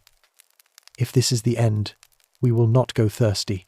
The first sip burns your tongue, bitter and bold, and never has rebellion tasted so alive. Imagine it sipping coffee in the very heart of the king's palace, while soldiers scour the halls, their swords thirsty for blood. The absurdity makes your chest tighten with both terror and laughter. But the danger is closing fast. Boots echo in the outer corridor. A guard's voice barks orders. The rebels freeze, mugs halfway to their lips. The spy tilts his head, listening. "They're close," he breathes. "Too close." Seraphine thinks quickly. She snatches up a tray from beneath the table, arranges mugs upon it, and thrusts it into your hands. "If they break through," she says, her voice steady despite the fear in her eyes. "You are a servant delivering drinks to nobles. Walk, don't run, keep your eyes down. The scent will betray us, but not you not if you carry it with confidence." Your hands tremble as you grip the tray. The mugs rattle, steam curls upward, bold and fragrant. The others scatter to the shadows of the hall, pulling cloaks over their heads, slipping behind curtains, pressing themselves flat against stone pillars. Garrick mutters, "By all the saints, this is madness," but he obeys nonetheless. The door shudders as fists pound against it. "Open in the king's name," a voice roars. For a moment, silence reigns. You can hear your own heart, wild as a drum. Then Seraphine nods once, sharp as a blade.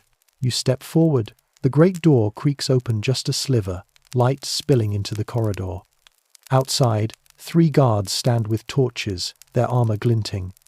One frowns, nostrils twitching. "What's that smell?" he demands. You bow your head, lowering your eyes like a humble servant. "Spiced brew for the feast, my lords." You murmur, careful to keep your voice small, steady. The tray wobbles, but you tighten your grip. Steam coils upward, carrying the aroma right beneath the guards' noses. They sniff, scowl, shift uncertainly. "Strange spice," one mutters, another shrugs.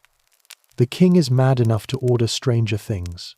The leader narrows his eyes, studying you. Your palms sweat. The mugs rattle faintly, betraying your trembling. He leans closer, inhales deeply, and for a heartbeat, you are sure it's over. That he will recognize the scent, that he will shout the alarm, that steel will flash and blood will spill across the stones. But then a shout echoes from the far corridor. "The kitchens! Search the kitchens!" The guards glance at one another, then push past, boots pounding as they rush away. You are left standing alone in the doorway, the tray still steaming in your hands. your heart racing so fast you feel faint. Behind you, the rebels exhale as one. Seraphine slips forward, her hand briefly touching your arm. "Well done," she whispers. "Well done." But the danger has only just begun. The scent is spreading deeper still, winding through the palace, drawing the king closer with every breath he takes. And somewhere above, in his private chambers, the king snarls to Varric, "I smell their treachery. Find it, or I'll burn my own palace to ash." The palace is no longer a seat of order, but a hive of chaos. Shouts echo through its corridors, torches flare in frantic hands, the clang of steel against stone rattles like constant thunder. The scent of coffee drifts everywhere now, uncontainable, clinging to banners, seeping into the tapestries, curling up the stairwells like a living spirit. It mocks the king with every breath he takes, a rebellion woven into the very air he rules. In the forgotten feasting hall, the rebels stand frozen between triumph and doom. The mugs steam upon the long oak table, their aroma growing stronger with every passing heartbeat. Seraphine keeps her back straight, her hands pressed to the table as though bracing herself against the storm that presses closer. Garrick paces like a restless wolf, muttering curses under his breath.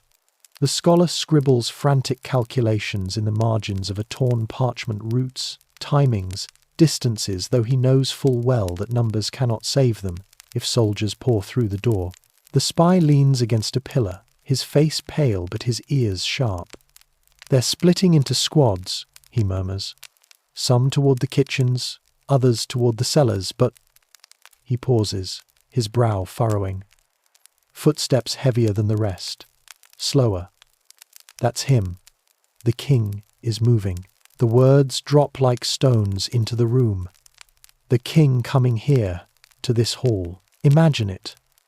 The man who banned the beans, who declared Mug's treason, stepping into a chamber filled with the scent he despises most. Imagine him realizing that his very throne is no longer secure, that even his own walls cannot protect him. The thought should thrill you, but instead it twists your stomach into knots, because with him comes Varric, and with Varric comes death. Seraphine acts quickly. "We finish it," she says. Her voice cuts the air, sharp as a blade.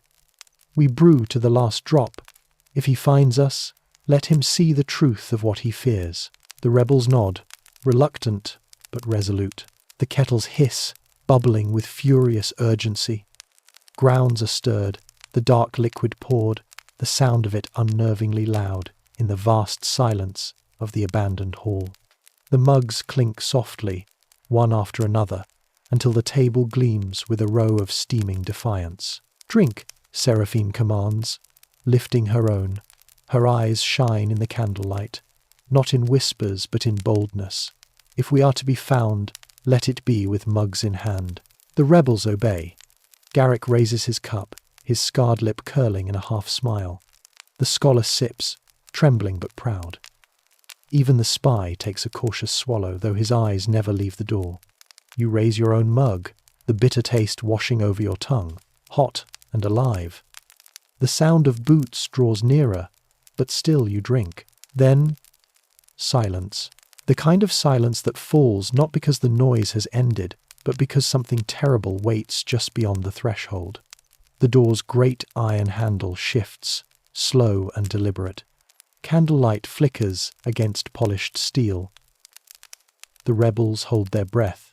The door creaks open, and there he is. The king steps into the hall like a storm made flesh. His robes hang loose, his crown sits crooked on his brow, but his eyes burn with a feverish light. Varric follows close behind, his hand on the hilt of his sword, his face a mask of stone. Behind them spill soldiers, their armor gleaming, their torches spitting sparks. The scent hits the king full in the chest. He stops dead, his nostrils flaring, his face contorting. "Here," he hisses, voice sharp as broken glass. "Here it is, the stench of treachery." Quote, Seraphine does not flinch. She steps forward, mug in hand, her chin high. "Not treachery," she says, her voice echoing in the vast hall. Truth. You can chain our bodies, burn our homes, starve our children, but you cannot chain thought. You cannot burn laughter. You cannot starve hope. This mug, she lifts it higher, steam curling upward like a challenge, is more powerful than your crown. The king's face goes crimson. His hands shake. His lips tremble with rage. Blasphemy, he roars, spittle flying. You mock me in my own hall. Varric, kill them all. But Varric hesitates, only for a heartbeat, but enough. His eyes flick to the rebels, to the mugs raised in quiet defiance, to the scent that has invaded even his lungs. Perhaps he sees futility. Perhaps he tastes fear. Or perhaps, just perhaps, he remembers the feel of a mug in his own hands, long ago, before loyalty bound him to a crown. The king does not notice the hesitation. He rages on, his voice breaking against the stone walls. Burn this hall, burn them all. If the palace must turn to ash, then let it burn with them inside. The soldiers shift uneasily. To set fire to the king's own palace? To defile the very seat of their power? Even they glance at one another, doubt flickering in their eyes. And still, the rebels do not move. They stand like statues, mugs steaming in their hands, their gazes locked on the king. The smell of coffee fills the hall so thick it seems to drown out even the smoke of torches. The moment teeters on the edge of a blade. One command, one strike, one spark, could shatter it into chaos.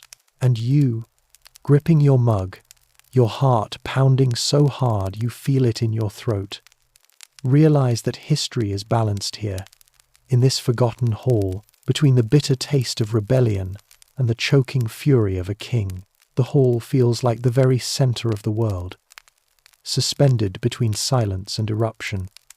The torches sputter, shadows writhe upon the walls, and the air itself seems to thrum with tension. You clutch your mug, steam curling upward, your hand trembling not only with fear, but with something stranger anticipation, as though the entire weight of history is about to shift here, in this forgotten chamber. The king stands frozen, his robes trembling with the force of his own fury. His face, red and twisted, gleams with sweat. His crown, askew on his brow, seems less like a mark of sovereignty and more like a shackle of madness. His chest heaves as he inhales, but every breath is poisoned by the thing he hates most, coffee. The scent curls into his nostrils, burrows into his brain, claws at his sanity. He slams his fist against the table so hard that mugs clatter, their contents sloshing. Do you mock me with this filth in my palace? He bellows. Do you dare to breathe treason into my halls, to spread rebellion through scent and steam? I am your king. My word is law. When I say coffee shall die, it dies. Seraphine does not waver. She steps forward into the torchlight, her features calm, resolute, beautiful in their defiance. Your word may bind men in chains, she says, her voice steady, carrying clear to every corner of the hall, but it cannot bind the heart. You can outlaw beans and mugs, but you cannot outlaw yearning. You cannot ban fellowship. You cannot silence hope. A murmur stirs among the soldiers. Some exchange uneasy glances. One coughs quietly into his hand, but you notice his eyes lingering on the mugs, his throat working as though parched. The king's face contorts. He turns to Varric, spittle flecking his lips. What are you waiting for? Cut her down. Cut them all down. Show them the price of defiance. Varric's hand hovers at the hilt of his sword. His face, usually so hard and unyielding, shifts ever so slightly. His eyes flicker, darting between Seraphine's steady gaze and the king's furious snarl. He breathes in deep, unwilling, and the scent of the brew coils into his lungs. For a moment, something cracks in him. Varric! The king roars, veins bulging in his neck. Do it! Strike them down before the rot spreads. But still Varric hesitates. His jaw clenches, his hand shakes. He remembers, yes, you can see it in his eyes that he has tasted this drink before. Long ago, perhaps in his youth, perhaps in some smoky den before he was bound to the king's service. The memory flickers there, behind his eyes, fragile but unbreakable. Your Majesty, he says slowly, his voice hoarse, almost reluctant. Perhaps we should. Silence. The king's scream cracks the air. Do not speak against me, not you. You swore your life to me. You are mine. The soldiers shuffle, uncertain. Their king rages. Their commander falters. And the rebels stand unbroken, their mugs steaming like sacred vessels. The tension coils tighter. So taut you fear the very stones of the hall will crack beneath it. Then Seraphine raises her mug high. Her voice is clear, ringing like a bell. We drink not in secret, she declares, but in defiance. We drink for fellowship. We drink for laughter. We drink for thought and for daring. And we will not stop. Quote, with that, she takes a slow, deliberate sip. The act is louder than any shout. The soldiers inhale sharply. Garrick grins a savage grin and follows suit, gulping from his mug. The scholar trembles, but he too raises his drink, his lips wet with the rebellion's bitter taste. The spy, cautious yet resolute, tilts his head and swallows. And you, though your heart pounds, though fear crackles in every nerve, you lift your mug and drink. The hall fills with the sound of sipping, of mugs settling against wood, of defiance echoing in the smallest of acts. Steam hangs heavy in the air, thick as incense, curling into banners, cloaking the room like a spell. The king staggers back a step, his face twisting as though struck. He looks upon this simple scene, a table, mugs, people drinking together, and his rage surges into madness. You think you can mock me with this poison? He shrieks, his voice rising, breaking. You think you can topple crowns with cups and laughter? I will end you all. I will burn this palace to cinders. I will salt the earth itself. I will, but his words falter, because his soldiers are not moving. They should be raising swords, charging forward, cutting down rebels, but instead they stand motionless. Their eyes are not on him, they are on the mugs, the steam, the quiet strength of those who drink. Some shift uneasily. One licks his lips, the longing plain in his eyes. Another lowers his sword just slightly, as though the weight of it has grown too heavy. The king sees it. He sees the treachery not in mugs, not in rebels, but in his own ranks. No, he whispers, his voice trembling. No, you wouldn't dare. You are mine. Mine, his face contorts, desperate. Raise your blades. Strike them down. Obey me. The silence that follows is deafening. Then Varric speaks. His voice is low, gravelly, but it cuts through the stillness like steel. Majesty, perhaps it is not they who mock you. Perhaps it is you who mocks yourself. The hall gasps. The king's eyes widen in shock, his lips trembling. He stares at Varric as though the man has stabbed him through the heart, and for a moment, just a heartbeat, you wonder if the balance has shifted, if the king's grip on power has cracked, if mugs and fellowship might truly topple a crown. The tension is unbearable, soldiers frozen, rebels defiant, the king unraveling, Varric standing between two worlds. You clutch your mug tighter, the steam brushing your face, and you realize that whatever happens next will decide everything. The silence holds like glass stretched too thin. You hear it creak in the marrow of your bones, in the stillness of the soldiers, in the faint crackle of the torches along the walls. The king's eyes bulge, bloodshot with fury, veins crawling like vines across his forehead. He stares at Varric as though betrayed by his own shadow. Say that again, the king hisses. His voice shakes, not with weakness, but with a fury so deep it borders on madness. Say it again, Varric, and I'll see your head on a spike above the gates by dawn. Varric does not flinch. His hand still hovers near the hilt of his sword, but he does not draw it. His face is grim, scarred, weathered by years of service. His loyalty has been a stone, unshakable. Yet here it quivers. He breathes deeply, and once again the scent of coffee invades his lungs. The tiniest flicker softens his eyes, a shadow of memory. A night long ago, perhaps, before he wore armor when he had sat in a crowded tavern, mug in hand, laughter ringing around him, a simple joy not yet outlawed. "Majesty," he says slowly, his voice slow but steady. "The more you forbid a thing, the stronger it grows. You say coffee is poison, but it spreads like fire through your kingdom. You say fellowship is treason, yet here your soldiers hesitate. Their hearts stirred by the very drink you banished." The king's lips peel back in a snarl. He slams his fists upon the table, sending mugs rattling. Wine from a forgotten goblet drips across the oak like blood. "Do not preach to me," he roars. "I am the law. I am the breath of this land. Without my word, there is no kingdom, no crown, no life." The soldiers shift uneasily. Their eyes dart between their king and their commander, between crown and mug. You notice the trembling in their hands, the longing etched in their faces.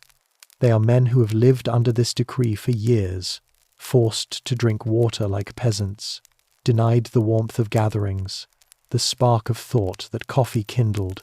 One soldier, younger than the rest, cannot help himself. He inhales deeply, eyes closing for a brief second as though savoring the aroma. When he opens them, shame burns his cheeks. But the damage is done, the longing is visible. The king sees it. His rage boils hotter.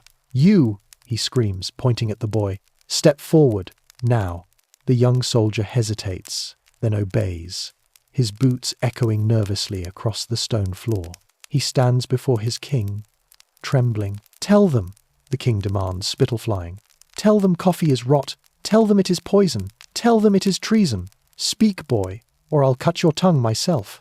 The soldier swallows, his Adam's apple bobbing. His eyes flick to the rebels, to Seraphine standing tall with her mug lifted, to Garrick's half smile, to the scholar's trembling pride, to your own defiant presence. His chest rises and falls rapidly.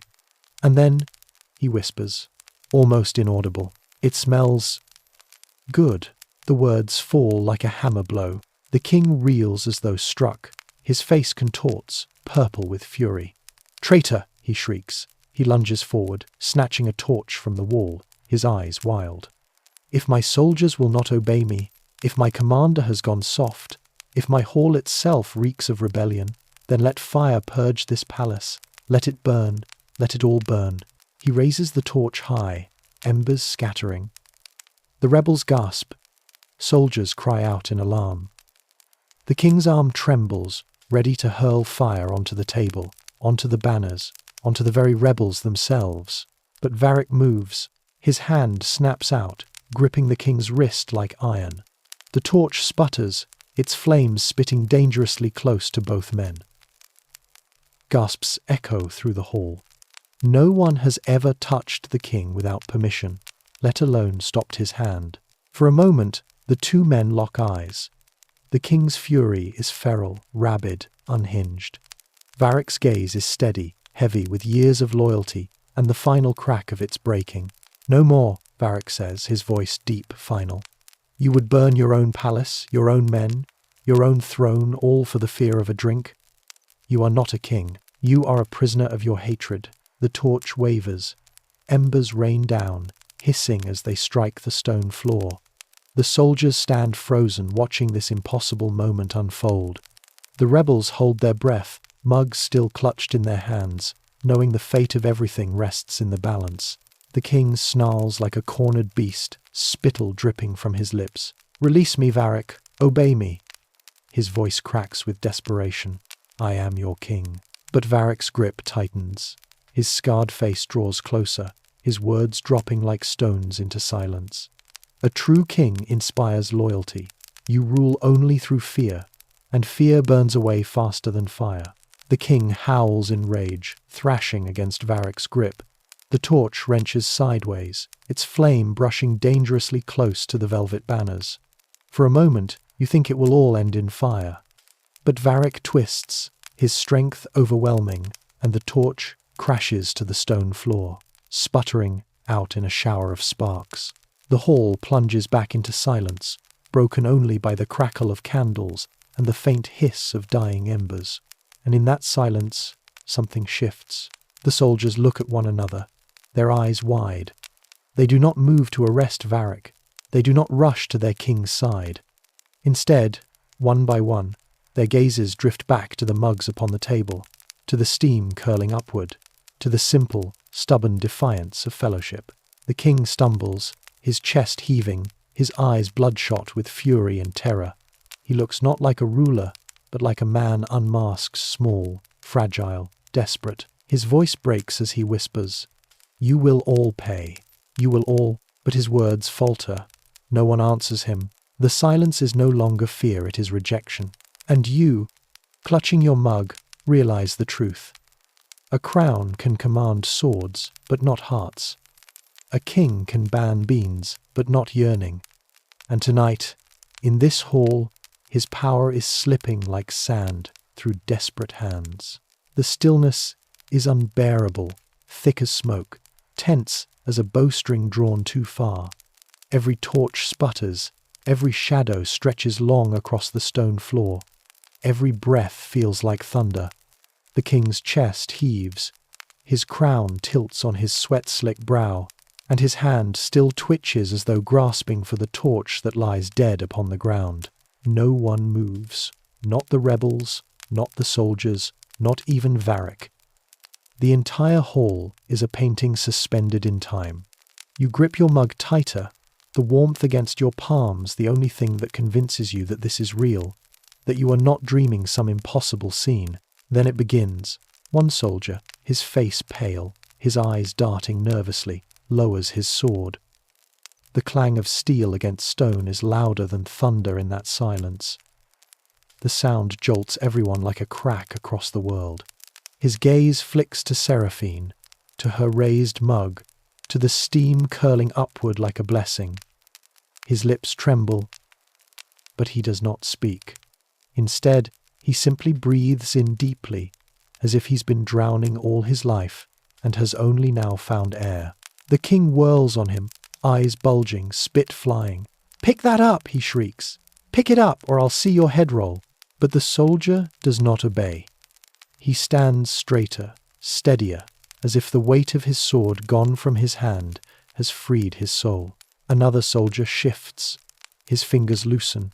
His sword, too, clatters to the floor. Then another, and another. The sound builds steel against stone, a rain of surrender, or perhaps a storm of awakening. The king stumbles back, his face blanching, his hands trembling as his own guard disarms itself before his eyes. "Stop!" he howls. His voice cracks, shrill, frantic.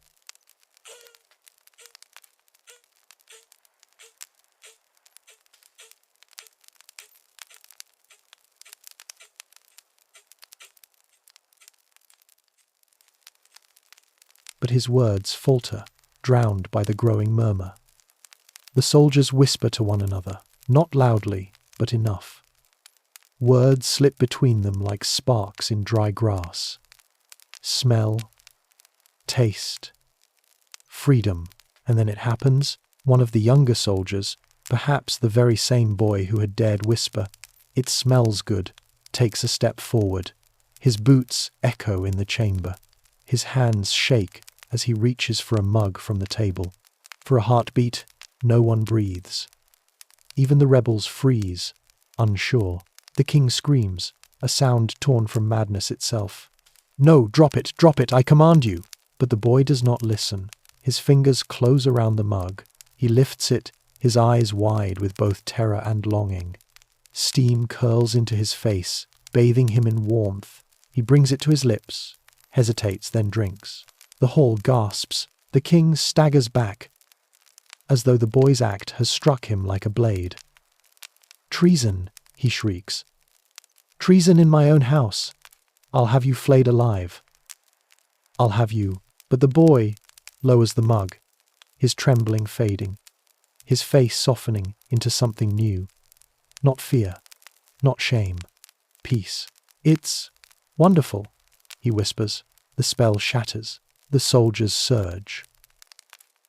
Not in violence, but in hunger. They step forward, some cautious, some desperate. reaching for mugs, for kettles, for any vessel they can seize. Garrick, grinning like a wolf, shoves mugs into their hands. The scholar mutters in awe, scribbling furiously in the margins of his parchment. The tide turns not with steel, but with sip. The spy smirks, sliding cups toward men with subtle flicks of his hand, and Seraphine stands tall, her voice rising above the chaos like a hymn. Drink, brothers. Drink not for treason, but for fellowship. Drink not for rebellion, but for truth. Let this hall be filled with laughter, not screams. And they drink.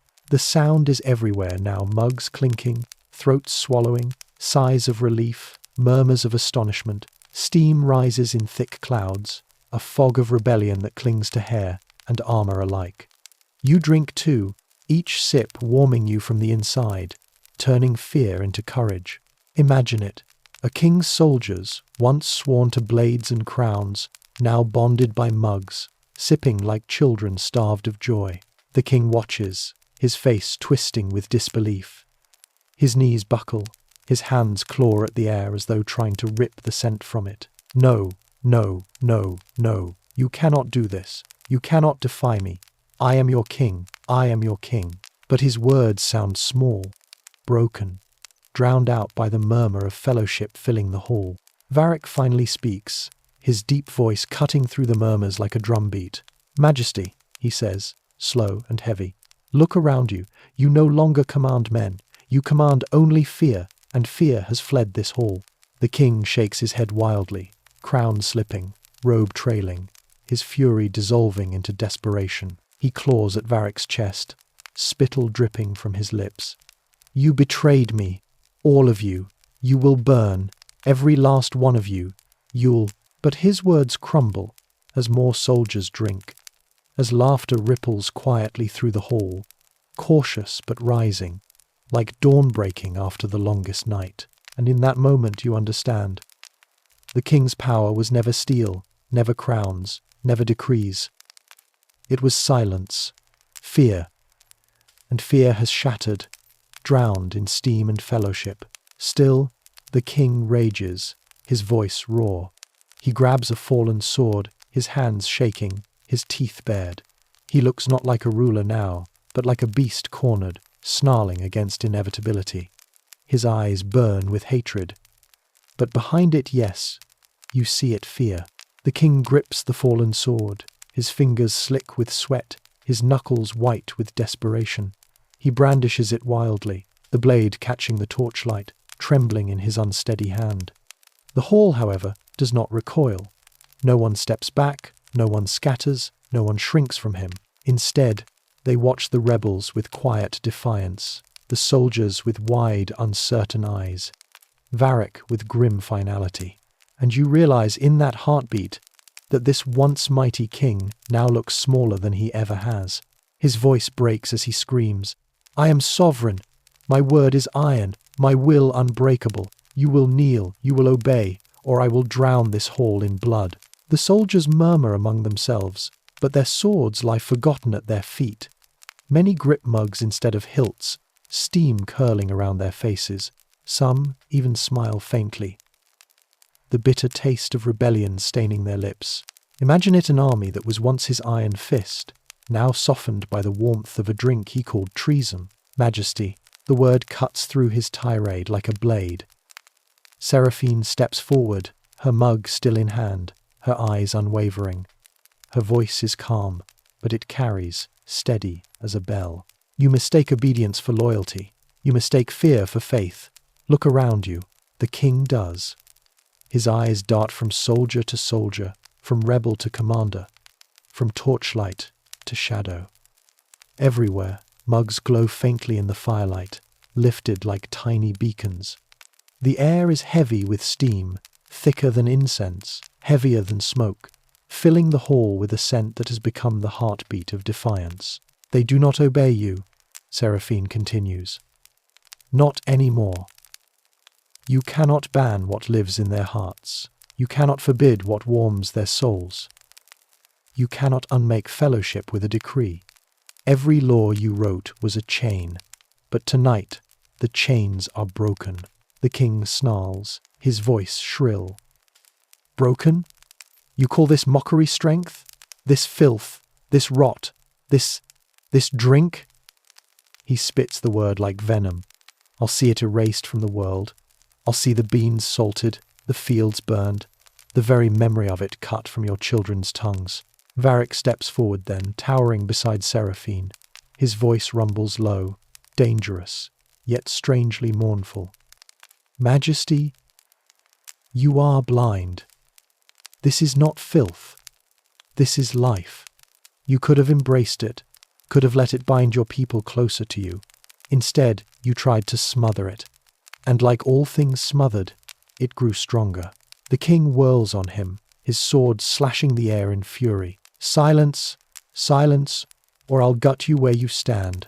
His arm quivers, but the blade points at Varric's chest, trembling with madness rather than power. Varric does not flinch. Do it then. Strike me down. But even if you spill my blood, you cannot silence them. He nods toward the soldiers, toward the rebels, toward you. They have tasted freedom. You cannot ban what they have already become. The hall murmurs in agreement. A soldier drinks loudly, defiantly. Another laughs a short, nervous bark, but laughter nonetheless. It echoes, startling, shattering years of silence. Others join, softly at first, then bolder, the sound spreading like sparks across dry wood. The king's face contorts, veins straining in his neck. He stamps his foot like a child denied, his crown slipping further down his brow. No, stop laughing, stop!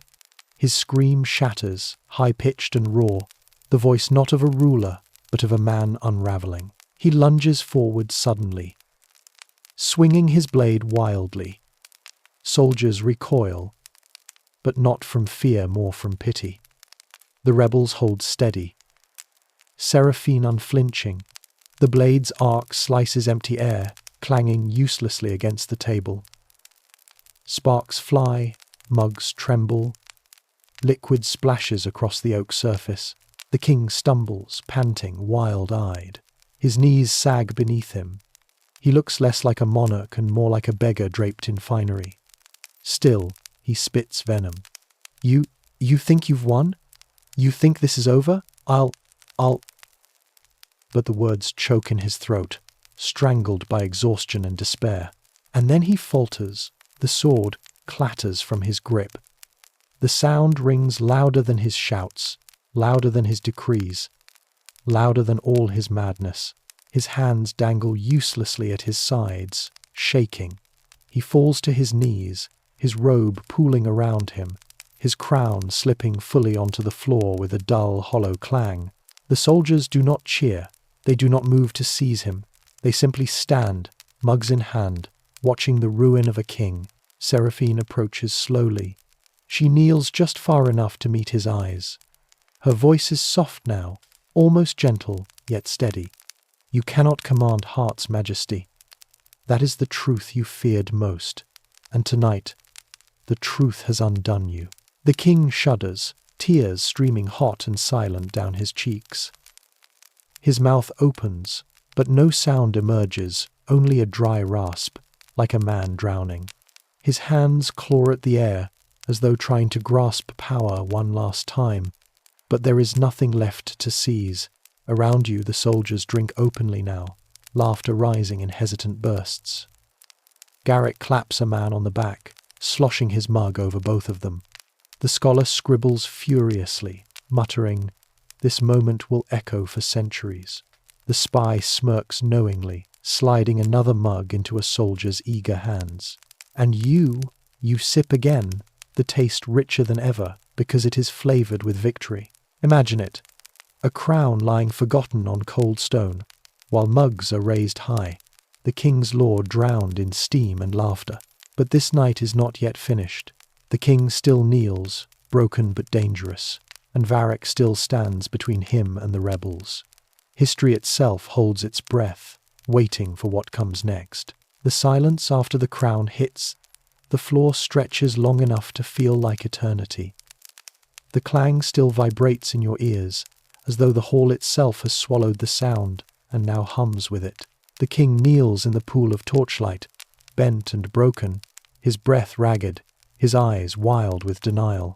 The golden circlet that once proclaimed his sovereignty lies forgotten on the stones, its jewels flickering weakly in the firelight, as if even they have grown weary of reflecting his rule. You watch the soldiers.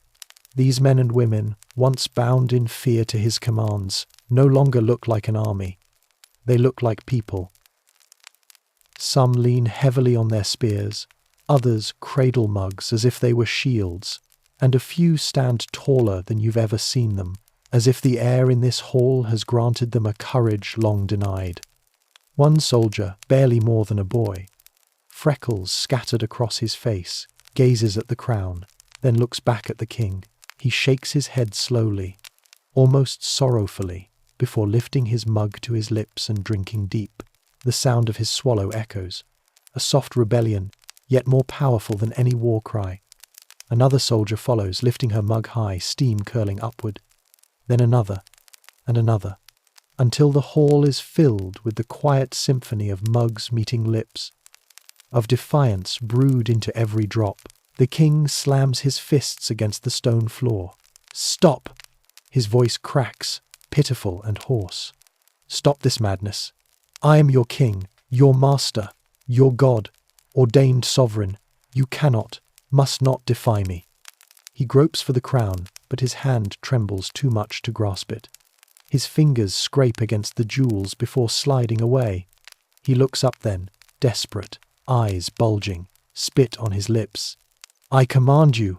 "I command?" Seraphine's voice cuts through his hysteria. She steps closer, each stride measured and deliberate. Her cloak sways behind her, her silver embroidery glinting like moonlight. "You confuse command with control, Majesty. You confuse fear with loyalty. Look around you. There is no one left to command. You see it. The soldiers do not move toward him. They do not raise their blades in protection. They do not kneel. They simply stand, united in their stillness, a wall of quiet refusal. Their silence speaks louder than his screams. Varric moves closer as well, his shadow stretching long across the hall. He towers above the king, yet there is no gloating in his face. His expression is sorrowful, heavy with the burden of a man who has seen rulers rise and fall, of a man who knows when a chapter in history has closed. He crouches slightly, his voice low, as though speaking to a child who has lost his way. "You were given power, Majesty, but you mistook it for possession. A kingdom is not a thing to own, nor a people to cage. You cannot legislate their hearts. You cannot ban their joy. You tried to smother it, and now—" He gestures around the hall to the mugs raised high, to the laughter beginning to bubble through the crowd. "Now you see what smothered flames do. They flare brighter when they escape." The king trembles, his eyes darting, searching for a single face that still bears him devotion. He finds none, not even among his most loyal guards. His lips quiver, his breath hitches. No, no, it cannot. This cannot be happening. And then it begins, a laugh. A single, sharp burst from the back of the hall. It is quick, nervous, like a spark.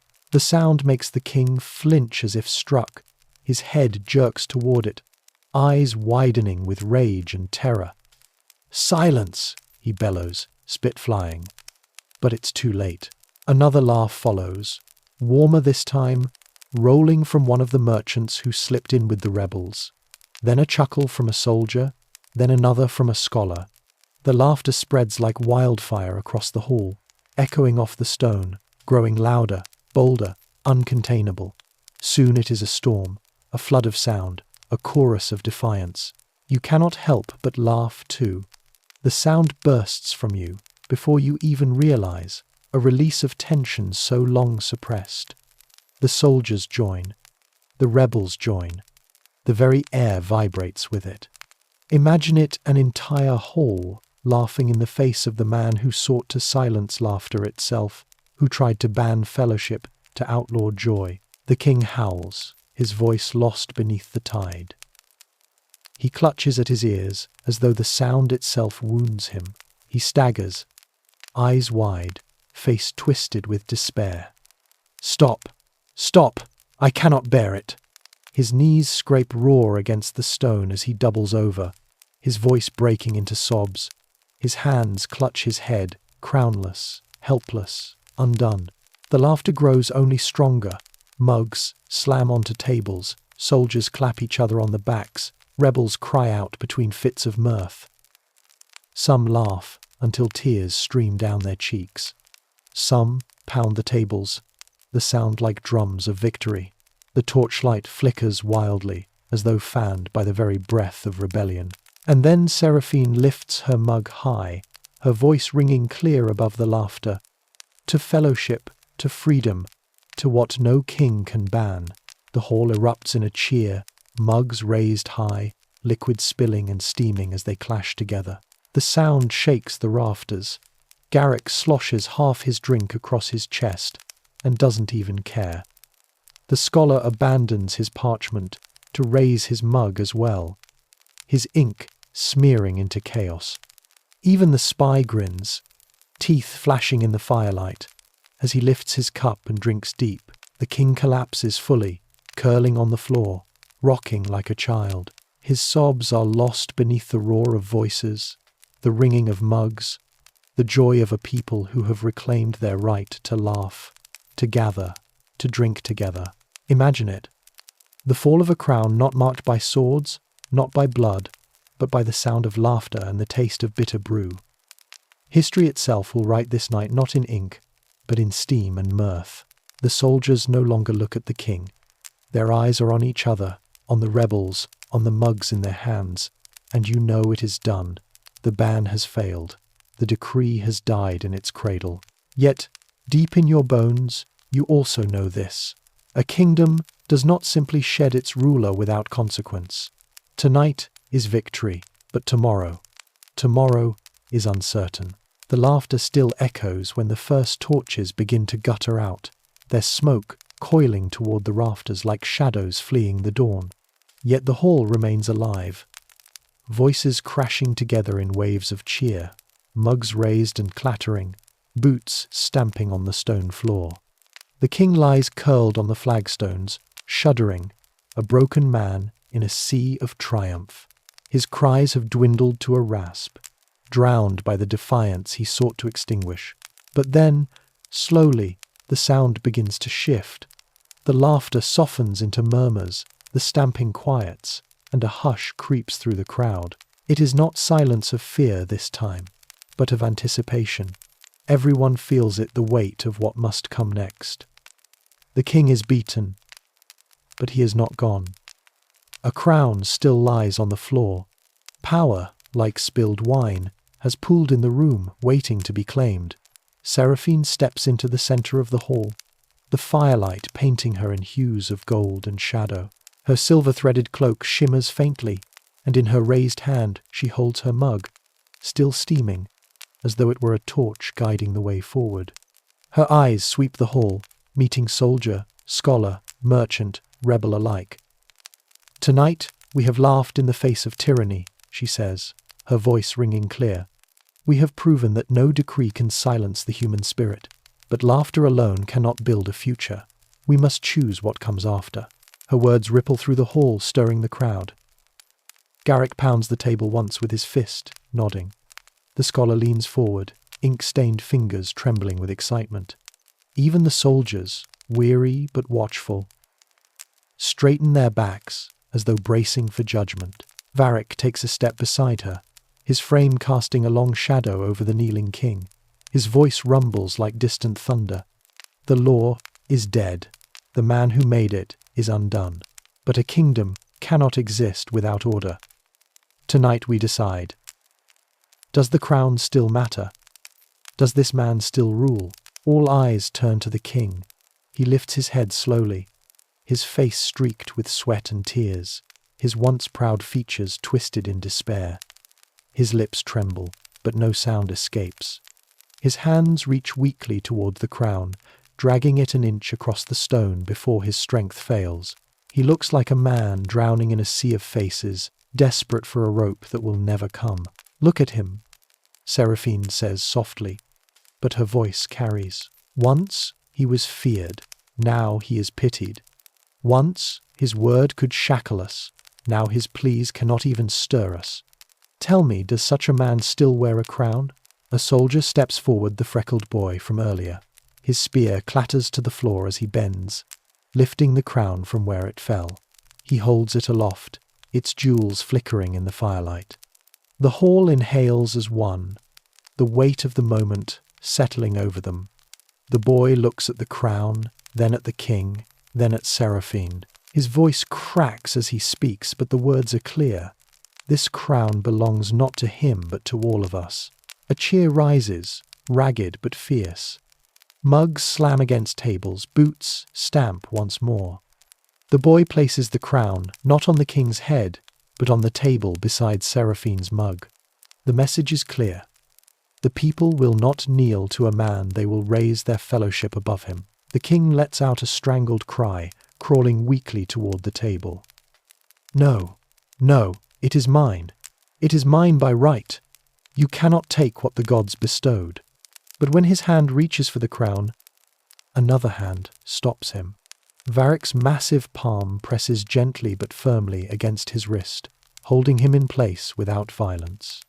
"No, Majesty," Varric says, his voice like a closing door. "The gods did not bestow this crown. The people did. And tonight, they have taken it back." The king collapses again, sobbing into the stone, his body racked with shivers. Around you, the rebels begin to chant. Not his name, not his titles, but a single word. "Together, together, together." The sound grows, filling the hall, shaking the very timbers. The soldiers pick it up, their voices rising until even the rafters seem to tremble. Imagine it. A hall once ruled by fear, now echoing with unity. Mugs raised higher than swords. A crown lying untouched on a table while the people themselves roar their claim to the future. The night is theirs. The kingdom, however, waits for dawn. The first pale fingers of dawn creep through the high windows of the great hall, tracing soft gold across stone and timber. The torches have burned low, their smoke clinging to the rafters like the ghost of a long night. Yet the hall is anything but weary. It thrums with life rebels and soldiers shoulder to shoulder, mugs still warm, voices still thick with laughter, and chants that have refused to die even as the night gave way to morning. The king, once the sun around which all power revolved, lies huddled at the base of the dais, his cloak torn, his crown abandoned. His sobs have dwindled to hollow gasps, his body frail, as though the weight of his throne has been stripped away along with his pride. Every now and then he stirs, reaching weakly toward the crown that now sits on the table, but no one moves to grant it to him.